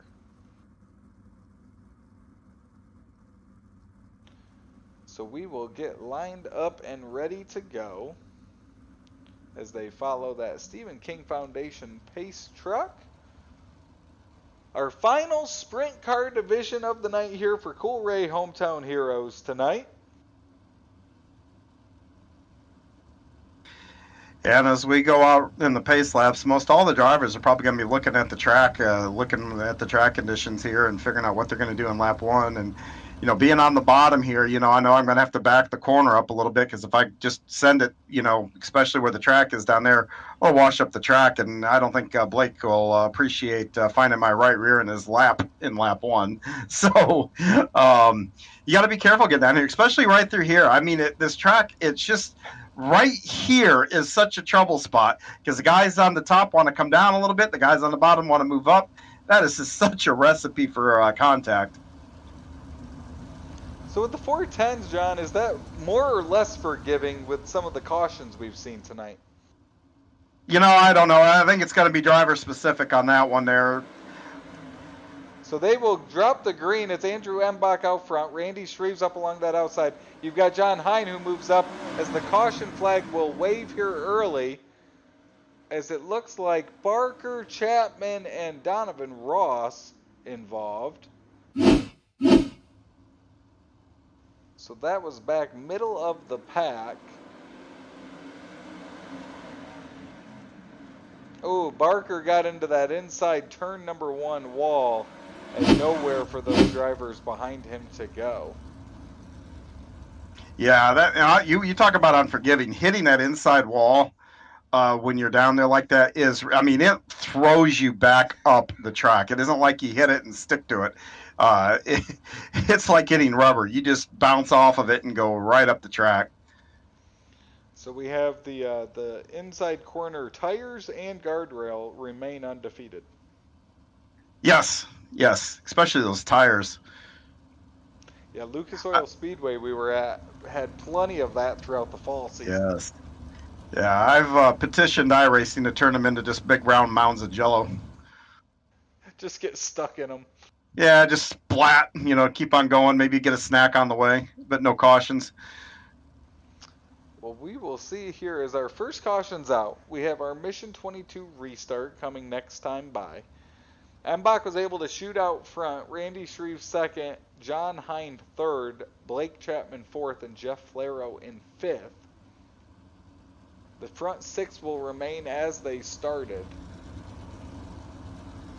Also in that latest wreck, Aiden Young and Andy Patton both involved in that as well. So the green flag will wave. Shreves will look to the inside. He's alongside Embach as they go into turn number 1. John Hine watches from 3rd place as it's Shreves moving into the lead. Shreves came into tonight our 4th place in the point standings, but not that far back behind the 3rd place of Nathan Aldridge as the yellow flag will wave again.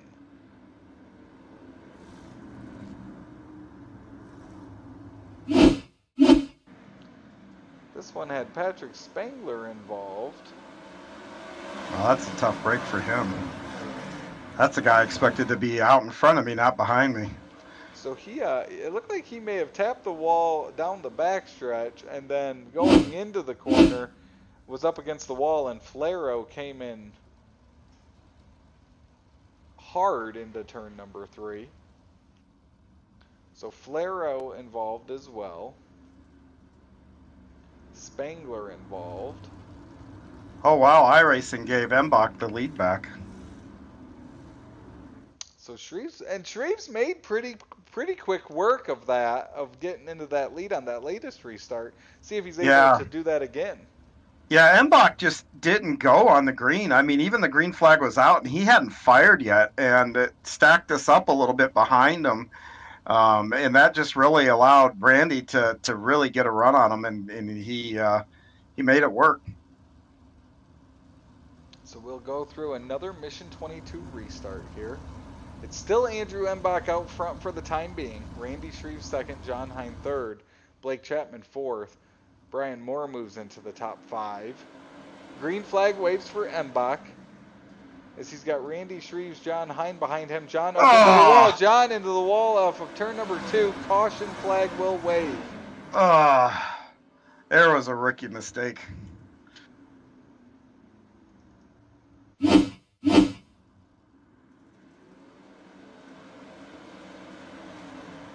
So watch as That's what happens when you don't work the throttle and the brake quite right going into the corner. Remember remember earlier tonight where I was saying you're kind of watching the other guys and not watching, what you're doing as much. And that's really the case, that happened to me. I'm watching those two guys to make sure they don't make any contact. I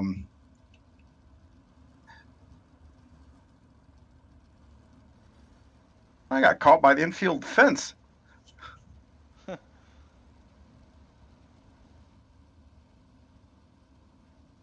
So we will get lined back up. Another Mission 22 restart.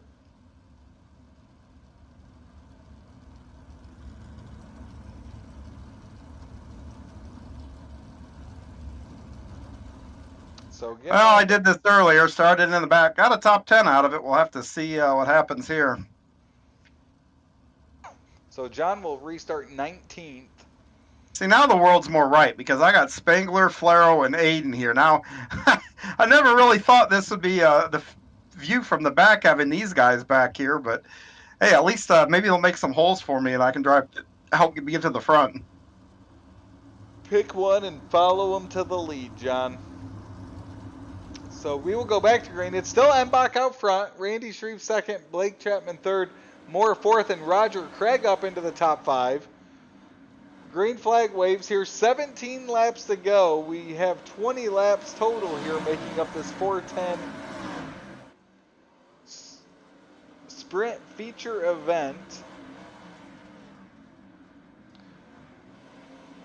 Embach continues to lead. Chapman now moves into second. He was able to get past Randy Shreves as Chapman now tries to get up to the lead as the caution flag will wave again. Looks like Pat Boyce was in on this one at some point. Oh, as he gets into Schatzer off that outside wall into Gary Taylor and then down to that inside wall. Yeah, and to give you an idea just how small this track is and being back here in the back, some of the disadvantages, that thing went green and I was in the middle of the backstretch. So you start the when we get a restart, I am automatically a half a lap down. And so, knowing that, the guys back here probably for me, probably up for about the next maybe 4 to 5 guys. That sense of urgency, because those leaders are going to be coming quick if we don't make some ground up here. So watching as we go, Embach continued to hold on to that lead. He's now got Blake Chapman behind him. Blake, of course, won our 360 division earlier tonight, so he's looking to pick up another checkered flag here as we've got 15 laps to go.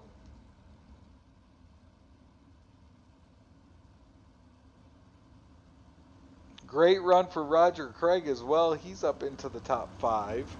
He started 10th. Brandon Dittmer, who started 20th and last, is now up into the top 10 as well as Andrew Embach leads us back to green. Another Mission 22 restart. You can see the front 3 down towards that inside through 1 and 2. They go through 3 and 4. It's Chapman up alongside the wall. He'll have momentum down the front stretch as the caution flag waves yet again. Yeah, I think that one was between Spangler and Zach Chapman there. Watching our instant replay.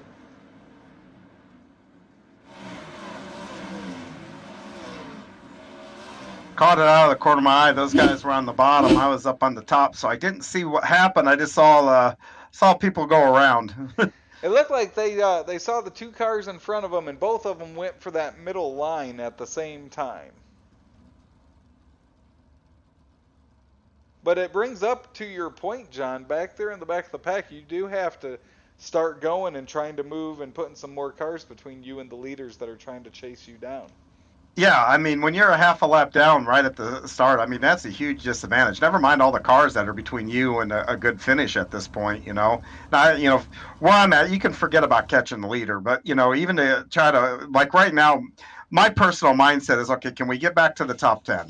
That's the goal number 1. We get there, then we can move on to goal number 2 and maybe get a little further up. But you go a lap down, that's all off. And so, you're trapped a lap down. We don't do waiver rounds or anything like that here. So pace car has turned off, and we're going to go back green. But, yeah, I mean, I'm a little bit closer now, so this is helpful. I got some cars behind me, so I'm actually going into turn 3 now. So just making up a few spots, you can see what a big difference is going from the middle of the backstretch, to getting the start right there in the middle of entrance to 3. So that makes a little bit of a difference. Oh, Blake Chapman's up into the wall as he runs third. That's going to have Moore and Craig move past him, as it's still Embach out front, Randy Shreve second, working a dozen laps to go this time by.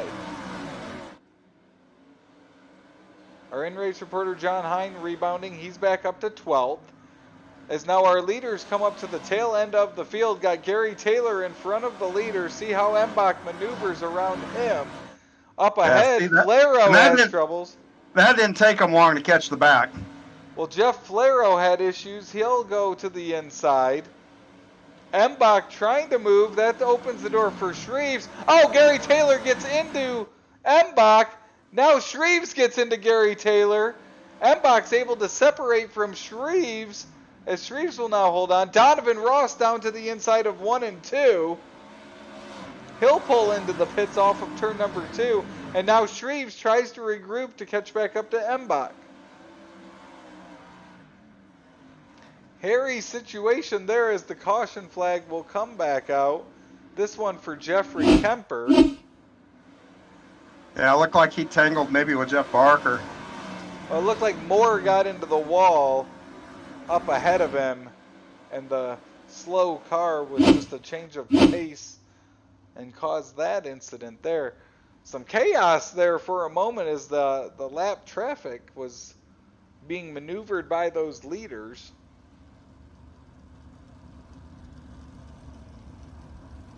Felt like I was calling a street stock enduro there for a moment, John. Yeah, we got 8 laps to go, and intensity's going to pick up a little bit. But hey, we got back to the top 10 here, so but I've got Spangler behind me here, and I know I'm holding him up, so it'll be tough to hang on to the top 10 here, I think. But I'll tell you, you come up here, if you're on my car, look it up here now.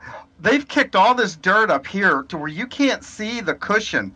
And that tells me that most of the leaders and everybody are running down low. But see, now look, Travis, if you get over here, you can see the cushion. So that tells me that some guys are still up here and making it work. But you can see that line as you come around, and we'll do it again over here in 1 and 2. We get up here, you can't see where the cushion is anymore. All the loose dirt and everything people have thrown up. You get here, look, there's no line. I mean, you're just hoping for the best here. And if you go, and that's where guys have a lot of trouble, and you see a lot of guys catch that wall because they can't see it where they need to put their cars, and that can make a big difference as we go back green. Embach goes back to green. 8 laps to go. Good restart for Randy Shreves as well, as they'll have to check up as Embach loses a little momentum there. Shreves will then move to the outside. Embach down to the guardrail through 3 and 4. Great battle for third as well with Moore, Chapman, and Dittmer. Dittmer started tail end of the field. He's up to 4th. As we will have 6 laps to go this time by, and for now it's Andrew Embach. So Andrew Embach holds on to the lead. You got Dittmer and Chapman. That's a battle for third. Shreves continues to try to chase down Embach for the lead. Oh, big wreck too. Caution flag will wave. It looks like Patrick Spangler and Roger Craig involved. Oh man, the guy that caught. So it looks like Aiden Young and maybe Moore got into each other, bounced off, and nowhere for them to go.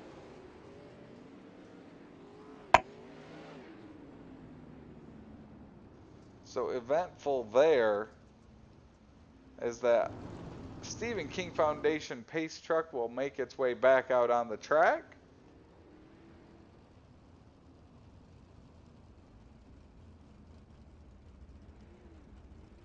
I haven't really, I went all the way to the back, and this is for everybody that watches here, sometimes there's something to be said about just driving clean and being smooth.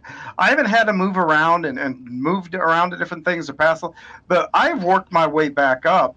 just by letting other guys make mistakes. I mean, it's funny how, so many guys, and it's a racer's mentality, and God knows I've had that mentality a time or two, but when you've got to put your foot down, but sometimes letting the race come to you really is not a bad strategy. And like I said, that's kind of what I've done here. And, lo and behold, I may actually get a halfway decent finish after going to the back here. Well, I think there's a few of you in that boat. Brandon Dittmer's Yep. up 16 spots. He's up to 4th. And then also Kurt Schatzer up 10 spots. He currently runs in 6th. Yeah, Aiden was in the back with me, and he's right in front of me. So we'll go back to green. Andrew Embach out front. Green flag waves.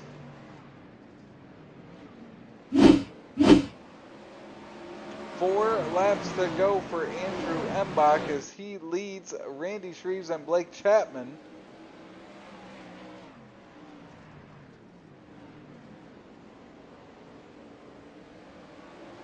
Oh, and the caution will wave again. It looks like Zach. Yeah, I got into the back of Zach. He got it sideways or whatever, and I was on the brake and just sliding and got right into him.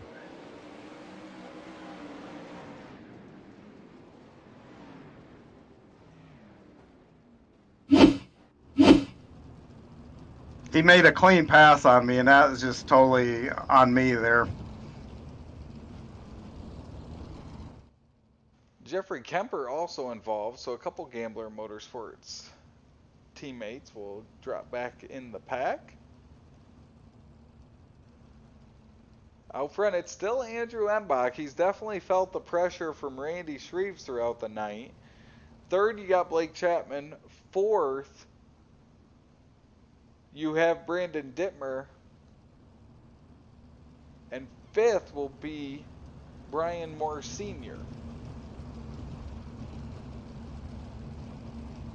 It's really remarkable. Embach hasn't had a lot of luck here this season. Has lots of finishes down in the teens, and he's up front here. And, I don't know if there'll be pressure in that car or not, but that's not a position he's hardly ever in. So we'll see how he finishes here.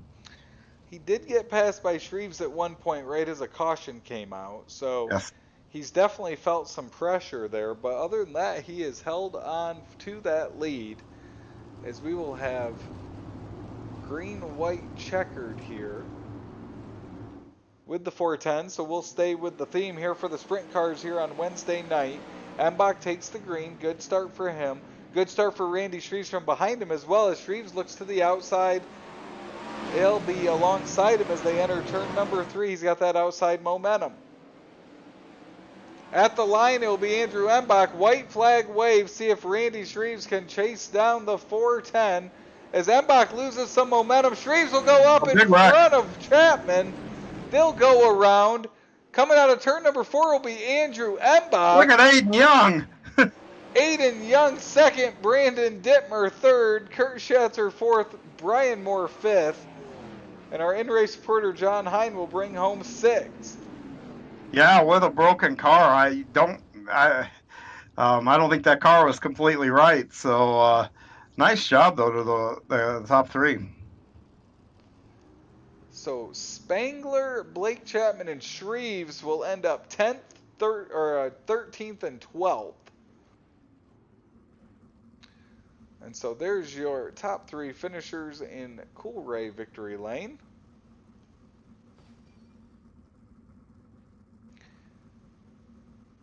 And John, we will first bring up it is our 3rd place finisher. It's the 83 of Brandon Dittmer. Brandon, we watched you make your way all the way up through the field, a couple cars short from winning, but walk us through your night there on your race from 12th to 3rd, or 20th to 3rd. A lot of luck getting around cautions. There's that, and those last 5 laps, man, if we could have gone green, I think I might have had a chance at something. But every time I got by Blake, man, every single caution in the world could have came out. Then on that last lap, I don't know what happened, and frankly, I don't know how I got through it. But I'm just glad I finished 3rd after that. With this track being almost a pinball machine with that inside guardrail, outside guardrail, when a caution does happen, we saw a lot of guys bouncing off of each other. How much of it is luck and just getting through some of those incidences? It's a lot of luck. Because you never know where one car is going to go. You could have one coming off the top, one coming off the bottom, right into the middle of that track where that gap was, and close up very quickly. It's something else, especially when you're running up front, and it happens with lap cars, and they're right in front of you. Will your night continue on with our Street Stock Enduro division up next? Yes, it will. Well, that is a great run, Brandon. A third place finish for you after starting 20th. Any sponsors you want to give a shout out to for the 410? Just you guys for the broadcast, Roger for Coast to Coast, Training Wheels Racing, and Redline Race Designs for the scheme. That is Brandon Dittmer, your third place finisher. John, I'll throw it over to you. You can talk to our second place finisher and your Gambler Motorsports teammate. Yeah, Aiden, man, I tell you what, you came through that field there and came away with the second place. Tell me what you saw, though, there on that final lap down the backstretch. Yeah, just pull out on send and hope you make it through. Well, it worked out for you for the best. I think you went from like 7th or 8th second there in a matter of a half a lap. How was it coming through the field there? Track conditions changed a lot. Did you have to do different things, make adjustments with your wing? How difficult was it getting through there? It was super difficult. I'm not per se a 410 expert, so I'm still new to them and don't really care for them. So.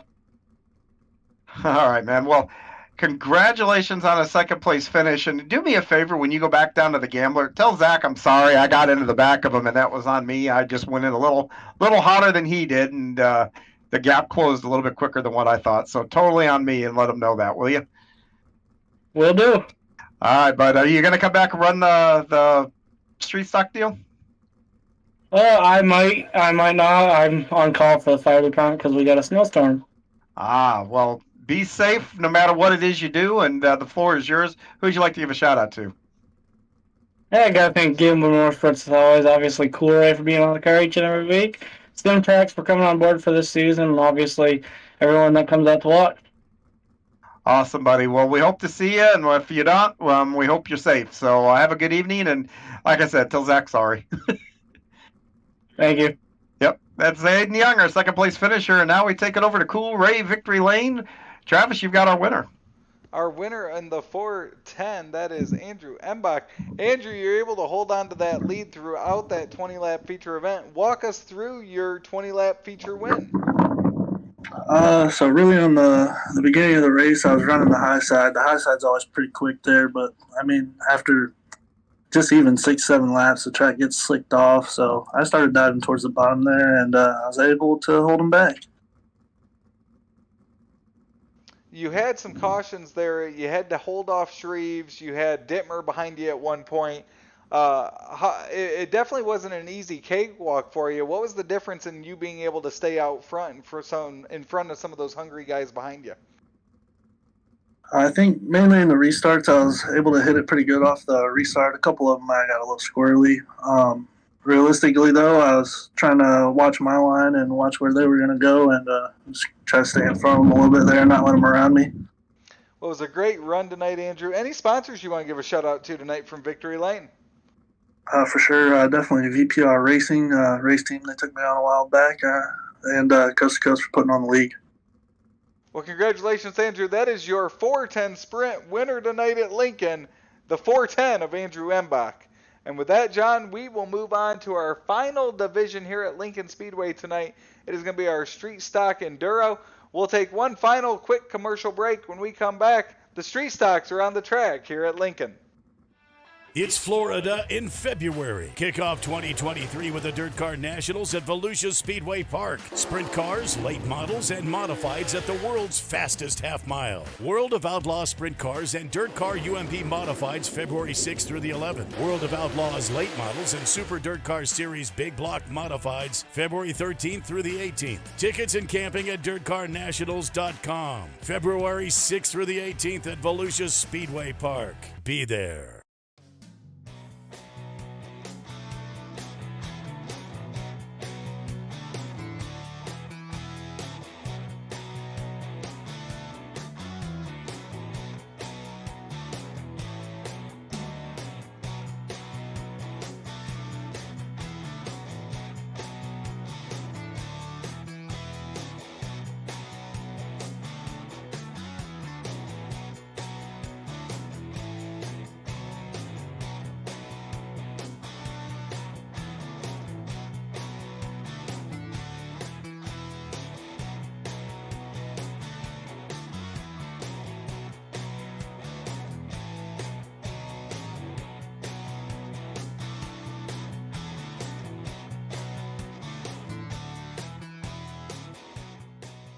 Hi, I'm Olivia Olson, Industrial Engineering Junior and club volleyball member here at Penn State. I'm very excited to say that Thon is right around the corner, just a month away. And for those of you that don't know, Thon is the largest student-run philanthropy in the entire world. They're committed to raising funds and supporting those who are affected by childhood cancer. This year, Thon is taking a very different meaning for me. Last March, just as the weather was getting ready to turn, we were all super excited to go play some more outdoor volleyball. One of my best buddies, Jesse King, went home for a routine checkup. Fast forward 60 days later, and he's just waking up from a medically induced coma. 6 months later, he's just being released from the hospital after being diagnosed with non-Hodgkin's lymphoma. Now, kid's a fighter. He made it through chemo, radiation, and he's currently battling his way through extensive cognitive and physical therapies. He's doing great. He's finally letting out some of that personality that we've all been missing for so long. Luckily, the King family, thanks to 4 Diamonds, has yet to see a medical bill. There are a lot of families that can say the same out of all the good that's come out of this. So if you would like to join me and club volleyball in the fight against childhood cancer, please click the link to donate. Any size donation makes a world of difference for the King family and families alike. If donating at this time isn't the best option for you, please, please, please, please share this video, because the more eyes on it, the better, and every dollar truly does make a difference. In addition, any thoughts, prayers, good vibes are always greatly appreciated, because we just want our best buddy back at school with us. All that being said, please always remember to never take anything for granted. Tell the people around you that you love them loud and often, and even the smallest acts can make a world of difference. Many thanks and lots of love from me and the club volleyball family and all of those being supported by Thon and 4 Diamonds.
So we are back at Lincoln Speedway.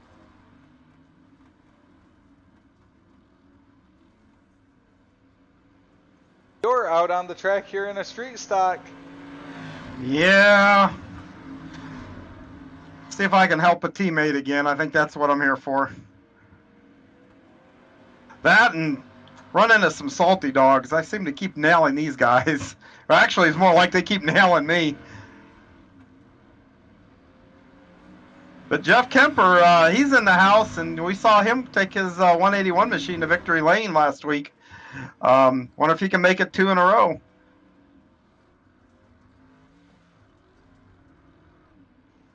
As our streets.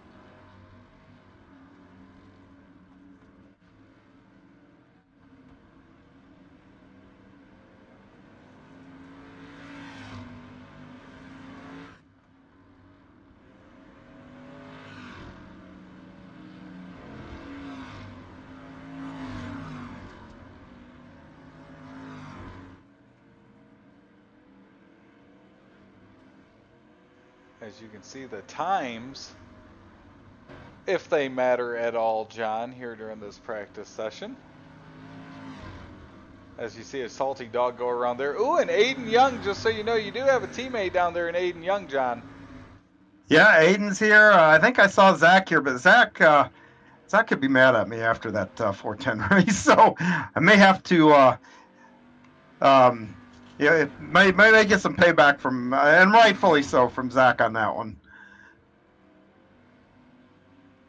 Roland Olson out there as well, another salty dog. They're in full force here tonight. Kurt Schatzer's got a little bit different paint scheme tonight.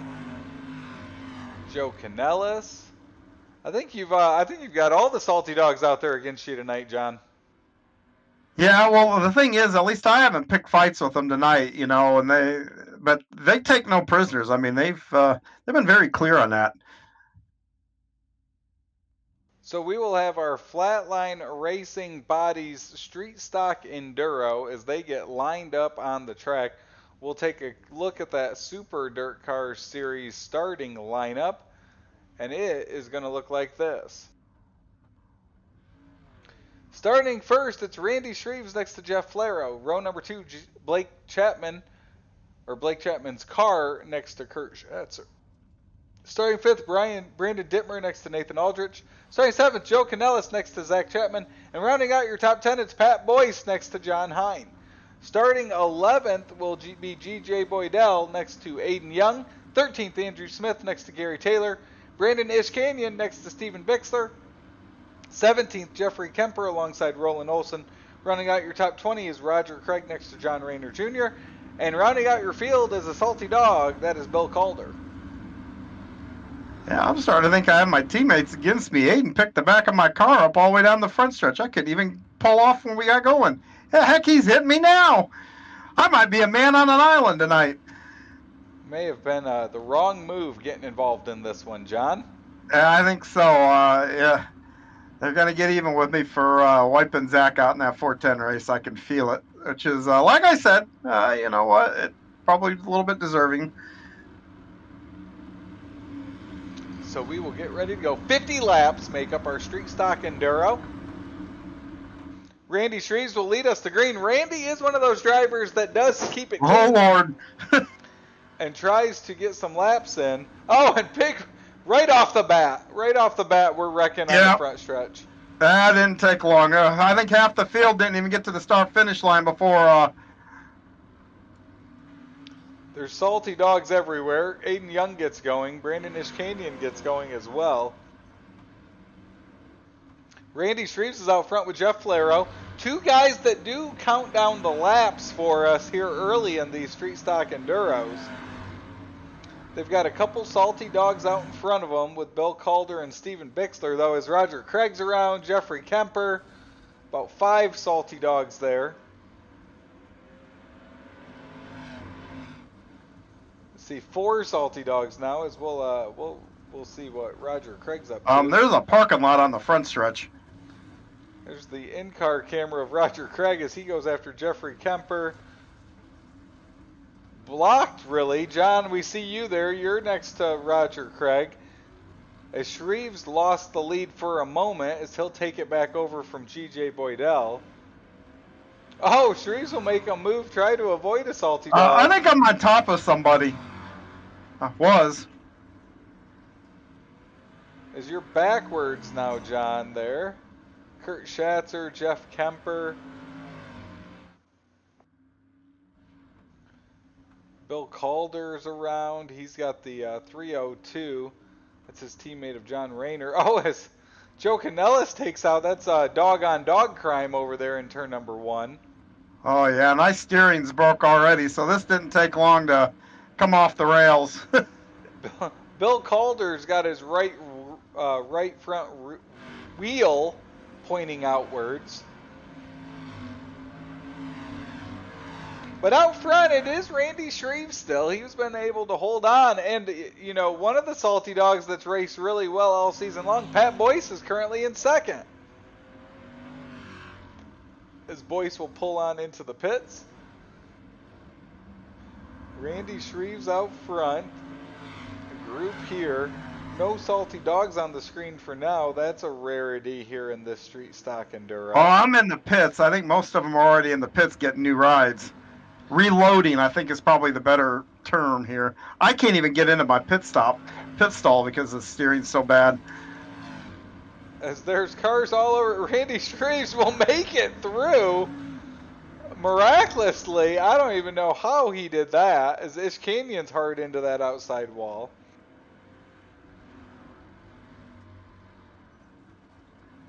I'm going to tell you, there's nothing more nerve-wracking than driving out on the track from the pit road and seeing a sea of salty dogs.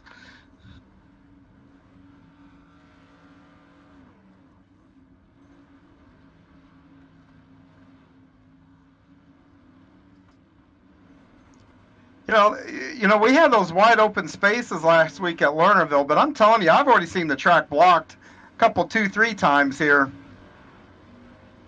So the salty dog. Oh, and Randy Shreves goes around hard. Now he's stuck with Ish Canyon. Roland Olson taking the reverse approach. Zach Chapman makes a nice move. He'll move by. Dittmer's out there as well. We haven't talked about him yet. He, of course, has Crashman Roger Craig all over his car. The Plowman. Plowman. Multiple nicknames for Roger here in the Street Stock Enduro. I got one guy backing down the track. That was Ish Canyon. See Roland Olson and Kemper having a fight over in turn 3. I mean, there's just what we've come to expect. Roger just shot out of the pits like full throttle. Hard wreck there for the leaders. That included Dittmer, Flero, Boyce, Boydell. Chapman's now in it. John, you've got salty dogs all over you on the front stretch.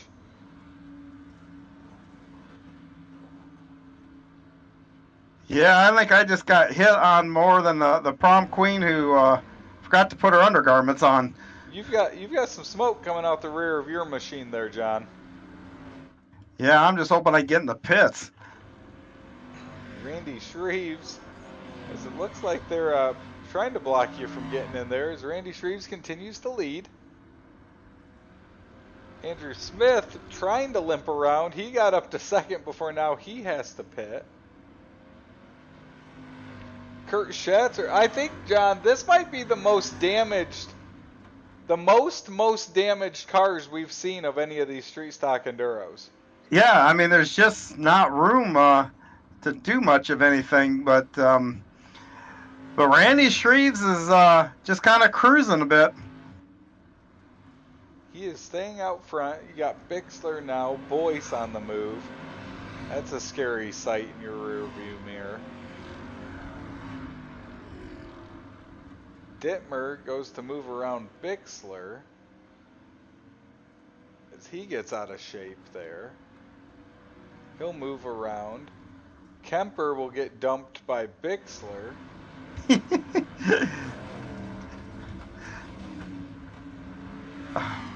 Dittmer. Bixler finally got me.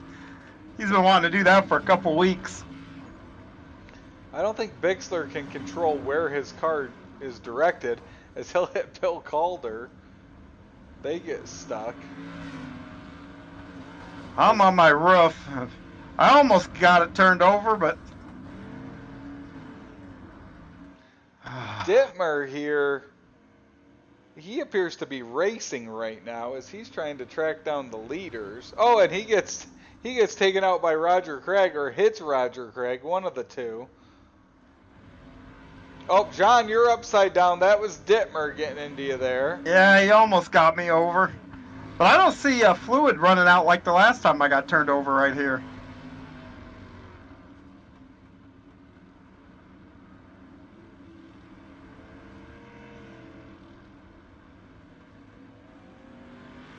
Ish Canyon's in reverse again as he's trying to get into the pits. We do have a new leader as Kemper tried to flip you over, John. It's your yeah, I'm just staying here, hanging out. Your Gambler Motorsports teammate and possible enemy, Zach Chapman, is now in the lead. Nice. As it looks like he'll lose the lead for some reason to Randy Shreves.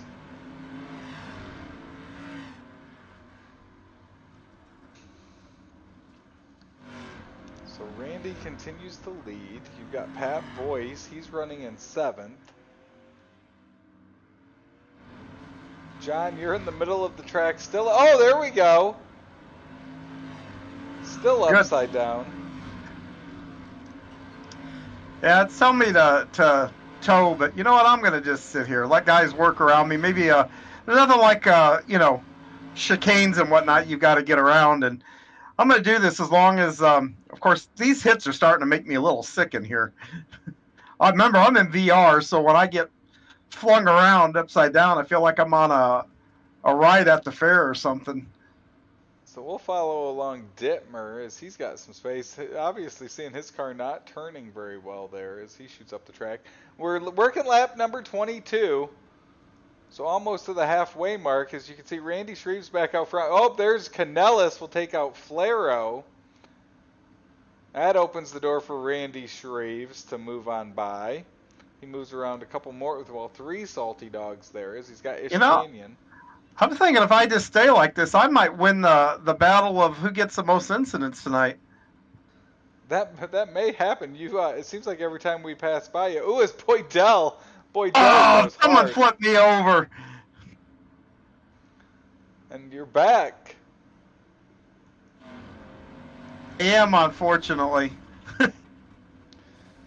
So we're almost to the halfway mark. It's 56 of Randy Shreves out front. Zach Chapman also out there. He's on the lead lap. We've got 3 cars on the lead lap. 2 of them are Gambler Motorsports, including Aiden Young there in the 69. As he works his way, he'll dive off into the pits. Dittmer's made his way up to 4th as Bixler tried to take him out. Unable to. Dittmer not looking comfortable in that 83 machine as we reach the halfway mark. Parking lot there, Dittmer gets taken out. Flaro will make it through. As Flaro and John Hine are back in there. As John gets into Andrew Smith.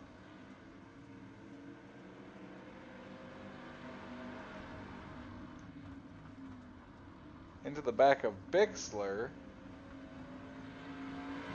And John, after that pit, you can definitely tell your car's handling better than most out there. Yeah, it's not going to last long. I got to find the leader. I think Zach was in 2nd, so I got to try to do something with that leader to get Zach the lead here. You got Calder to your outside. Oh, look at that. Gretchen Chapman is in that 20 car. You ought to pull her up. Let's see here.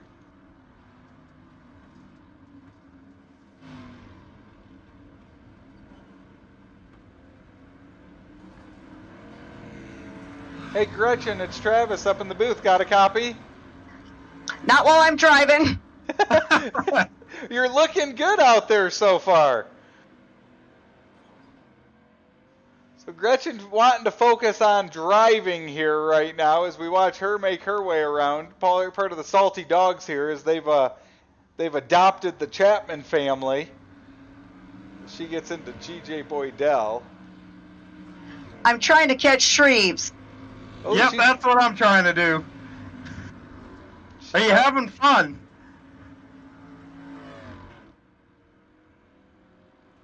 I haven't decided yet. Well, we'll let you go. Let you concentrate on driving. Get that 56 car. As that is Gretchen Chapman out here with the Salty Dogs racing team tonight. And, of course, the Blake Chapman number 20. Oh, Randy Shreves is caught up in a big wreck over in 1. So, yeah, John, you were actually able to pass him there. That gives the lead over to Aiden Young, and actually second now is Zach Chapman. So Gambler Motorsports showing out tonight. Oh, Chapman will go around as he tries to avoid the wreck. Gets into Smith. He'll take out Smith to clear that one. As we've got 20 laps to go here at Lincoln Speedway. Roger Craig back there. He's trying to chase down that 72 of Chapman. He'll swing and miss.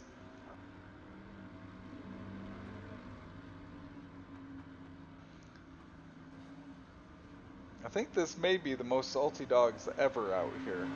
Yeah, there's a lot of these rust-colored cars out here.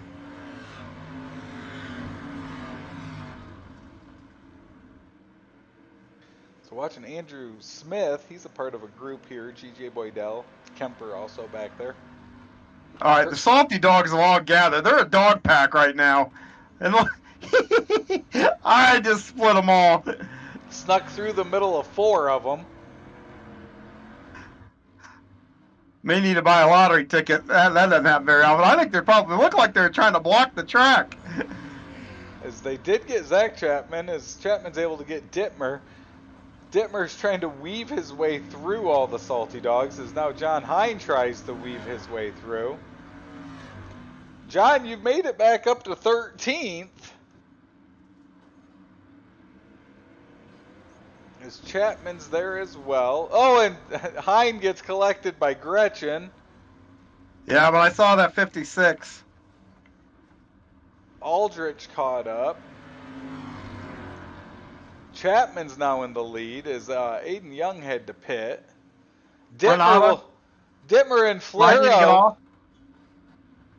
Okay.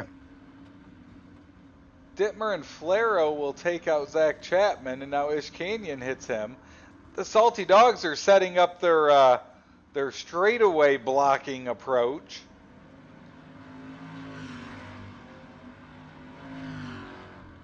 So now with 15 laps to go, it's the 200 of Jeff Flero out in the lead. As he moves by you, John. Oh, and he's collected by a Salty Dog, then collects you. Oh, right into Pat Boyce.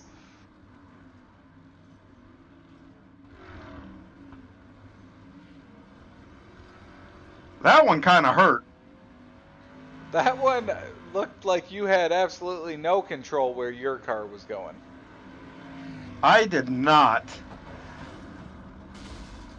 Roland Olson takes out somebody there. Didn't see who, as Dittmer kind of punts him out of the way. 13 laps to go. It's Aiden Young out front. Zach Chapman second. Jeff Flero in third. Those I have three. to give a shout out to the Gambler crew tonight because, quite frankly, they've repaired a lot of race cars in the last 20 minutes. Well, and you've got 2 in the top 2. And what's amazing is we have 3 cars within about 7 seconds of each other at this point. As Zach Chapman weaves his way through. See up ahead, Roland Olson and Nathan Aldridge. Oh, is 302. That's Rayner comes on out onto the track. See 3 Salty Dogs in the work area right now. As it's Zach Chapman with 11 to go, 10 laps to go this time by Gretchen Chapman sitting there on the inside of that corner. So 10 laps to go. There's Randy Shreves. Randy had a good start. He's now sitting in 7th place. And I think second and third are knocking the heck out of each other down the front stretch with Aiden Young and then Flaro. It's Flaro. Oh, Aiden Young gets wiped out. Aldrich got Aiden Young into the wall, and then Bixler finished him off. As Kemper puts Flaro into the wall. Oh, and Flaro's upside down. Chapman's got the lead, but he's upside down. So Kemper puts Flaro upside down. He'll reset, take a tow. So the Gambler Motorsports team starting to assemble, John. Chapman will pit. That hands the lead over to Aiden Young. 8 laps to go this time by as he works around. Oh, and he'll slide through some salty dogs. He'll avoid Andrew Smith.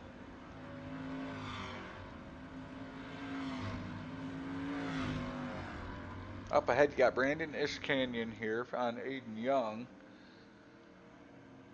So Aiden Young leads with 8 laps to go. Ooh, Salty Dogs had assembled there on the front stretch. They missed the 69 that time by. Roger Craig misses him in turn number 2.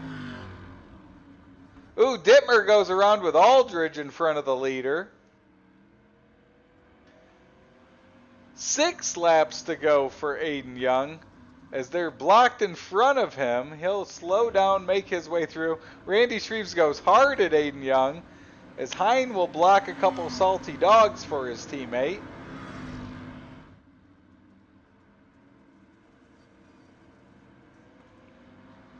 Five laps to go. Bixler will go around in front of Aiden Young. Shreves will get into him. Hine comes piling in at the end. That's right, but if you notice, my teammate got away from them all. They couldn't keep hitting them. That he did, as he is still out front. He's got Zach Chapman in second, as Gretchen Chapman's his next obstacle, as John Hine sits in the middle of the track.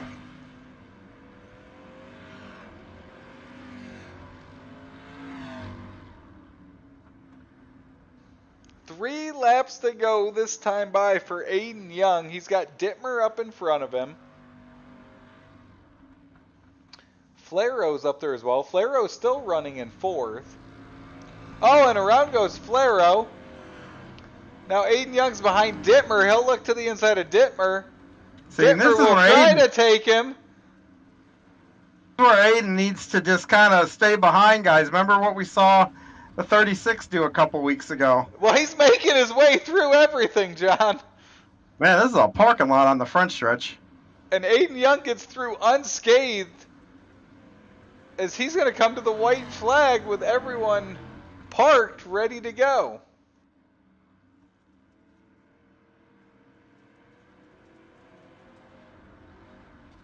So he'll hit Boyce. Rayner gets into him.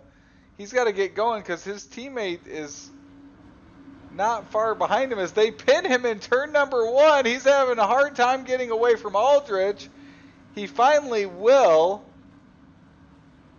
until Pat Boyce pins him into the wall. That's going to give the lead to Chapman in turns 2. And Chapman's got some clean sailing. His right front wheel not working like it should. But he'll go through 3 and 4. Roger Craig is on the inside wall. I have never seen a car in that position. And it is going to be Zach Chapman the winner, and there's Roger Craig. I don't know how he got up there, John. I don't know.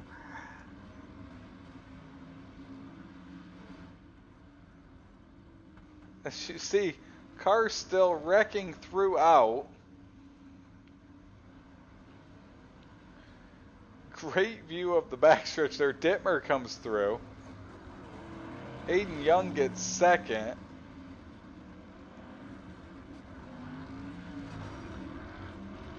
As we just watched the carnage there.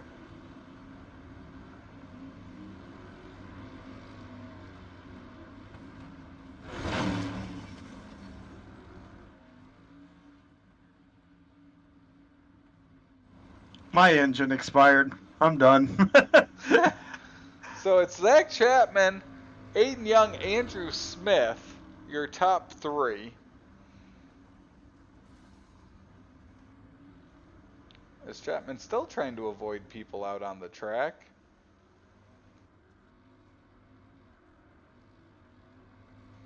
As they try to get parked in Coolray Victory Lane here on the front stretch. Oh, if you can find my car, have you ever read the bumper of my car? Read the bumper of my car. It looks like you're not. I've disconnected. Now you'll have to go back a lap, but yeah, read the bumper of my car.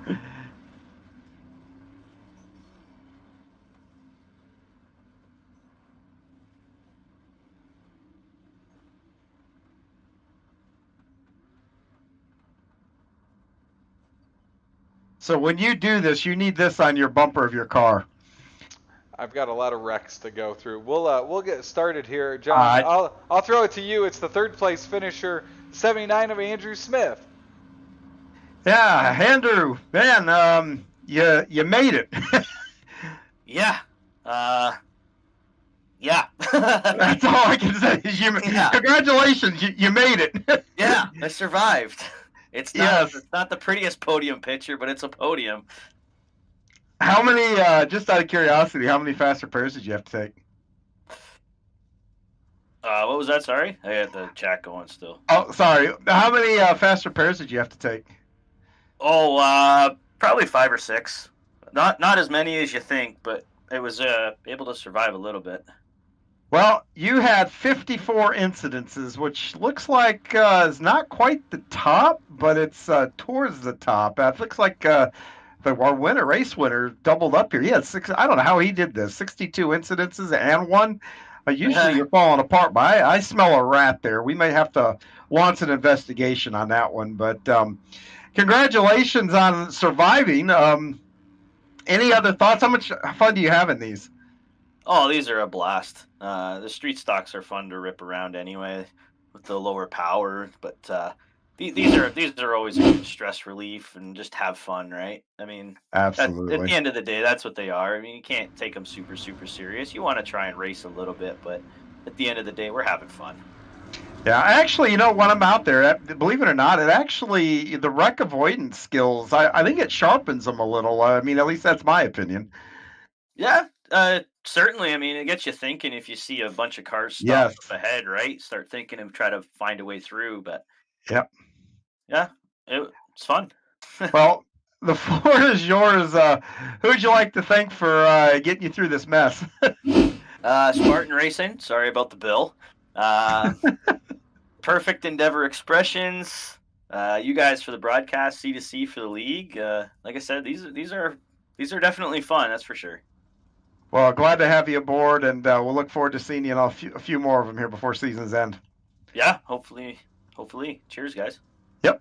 That's Andrew Smith, our third place finisher here in the Crazy Enduro, and I think Travis, you've caught up with the second place finisher.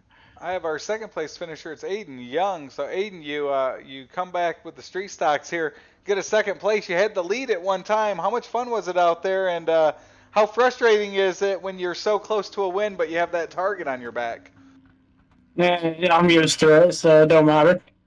Was there anyone that came after you that maybe surprised you, or maybe a teammate that didn't help you as much as you thought? Nah, I was more of hitting everyone else that I didn't want to get in wrecks with. We were talking about it. We saw a couple weeks ago the winner was able to slow down and pick his way through. It looked like you just had the approach of mashing the gas and trying to get through it as fast as possible. Is that what you were trying to do? Yeah, I had a couple scores to settle. I think I got them settled, but we might have to come back. Well, it was a lot of fun watching you up there. Any sponsors you want to thank, Jaden? Obviously Coolray, obviously Gambler Motorsports, obviously Simtrax for being on the car, and obviously you guys for broadcasting. Well, great night, Aiden. It was a lot of fun watching you tonight. You had another a good night. We look forward to seeing you again tomorrow night. Thank you. That's Aiden Young, your second place finisher. And now, John, you've got your Gambler Motorsports teammate from Coolray, Victory Lane. I do, and making it 2 wins in a row in the Enduro for Gambler Motorsports, it's none other than Zach Chapman. And Zach, congratulations, you survived. Yeah, that's what I was gonna say. That's all that was. I just survived. I thought for sure Aiden was gonna have that, and well, I was happy with a 1-2 finish either way. But I saw he got held up in turn one on the last lap. Got gifted to me. I have to start at least say once in here. I apologize for turning you in the 410 race, man. That was on me. Dude, we both know the shoe's been on the other foot probably more times than not. So I may just have owed me one. I overdrove it a little bit, so that on me 100%. So I apologize for it. But moving back over here to this one, how did you avoid the salty dog? I mean, that's just what I've got to ask. Those dogs, I mean, they were in a pack tonight, it seemed. It didn't seem like I ever just saw one struggling around the track. They were packed tonight for whatever reason. No, yeah, they tried something new tonight. I think I got do a too. couple of times where all four of them would pull out of the pits at one time, and that was wild. I mean, if you were coming around the track, you couldn't miss it. So that was just a matter of timing. But I mean, I guess definitely it's not all about winning. But for as much demolition as they do, you'd think they'd get a salted dog in victory lane more often than they do. Yeah, but they've had a couple good finishes out of it, but those boys are just there to have fun and whatnot, like about everybody else. So it's they've got it down. I mean, maybe we need to have a team strategy meeting the night before or something to figure something out to maybe recruit a few more members to go after those dogs. I definitely think that dog pound was howling tonight, but man, you brought it home. A win. So a win is a win is a win. It doesn't matter if it's in a legend, street stock, late model, sprint, man. A win is a win, and congratulations on that. Yeah, appreciate it. Win number 3 in here. This is the only series I can seem to get wins in, so I'm going to count them as real. You're a former C2C street stock champion, so you got it in these cars, and I think that has something to do with it. You're really, really good driving these cars, and I think it's paid dividends here. Yeah, I think. Well, I mean, it's a video or it's a sim, obviously, but I go watch racing here a lot on Saturday nights too, and I think you see, I struggle a lot in the sprint cars at a lot of places, but at this track, I'm pretty good. I understand this track pretty good, and it's one of the weird tracks where you actually got to kind of throw it in sideways. You don't really want to drive it straight to be fast, and it seems to suit my wild driving style. Absolutely. You did a great job here tonight. And, buddy, the floor is yours. Who would you like to give a shout out to? Shout out to you guys. You do awesome. Shout out to Andy there, Cool Ray, Aiden with his Young Gun Creations, Mark, Bean Dyes, and last but not least, my wife for letting me do this every night. Awesome job, buddy. And congratulations on another win. I'm sure it's just another one in a long list of many to come. Yeah, thanks, fellas. Take it easy. Yep, that's Zach Chapman, our winner, and our I shouldn't even say winner. I should say survivor, the enduro race. Yeah, survivor winner. Well, with that, John, we will come to a close here for Cool Ray Hometown Heroes. It was week number 7 here on the schedule for the winter season. Tomorrow night, we'll have our Flatline Racing Bodies Thursday Night Thunder. It all gets started with our small block modifieds presented by Magnum Race Design. Big block modifieds presented by Super Dirt Car Series, and then we'll end the night with the Race Against Childhood Cancer NASCAR Xfinity Series. For everyone that tuned in tonight, for Travis, me, and John Hine, the Coast to Coast Racing Network, we thank you for tuning in, and we look forward to seeing you at a racetrack soon.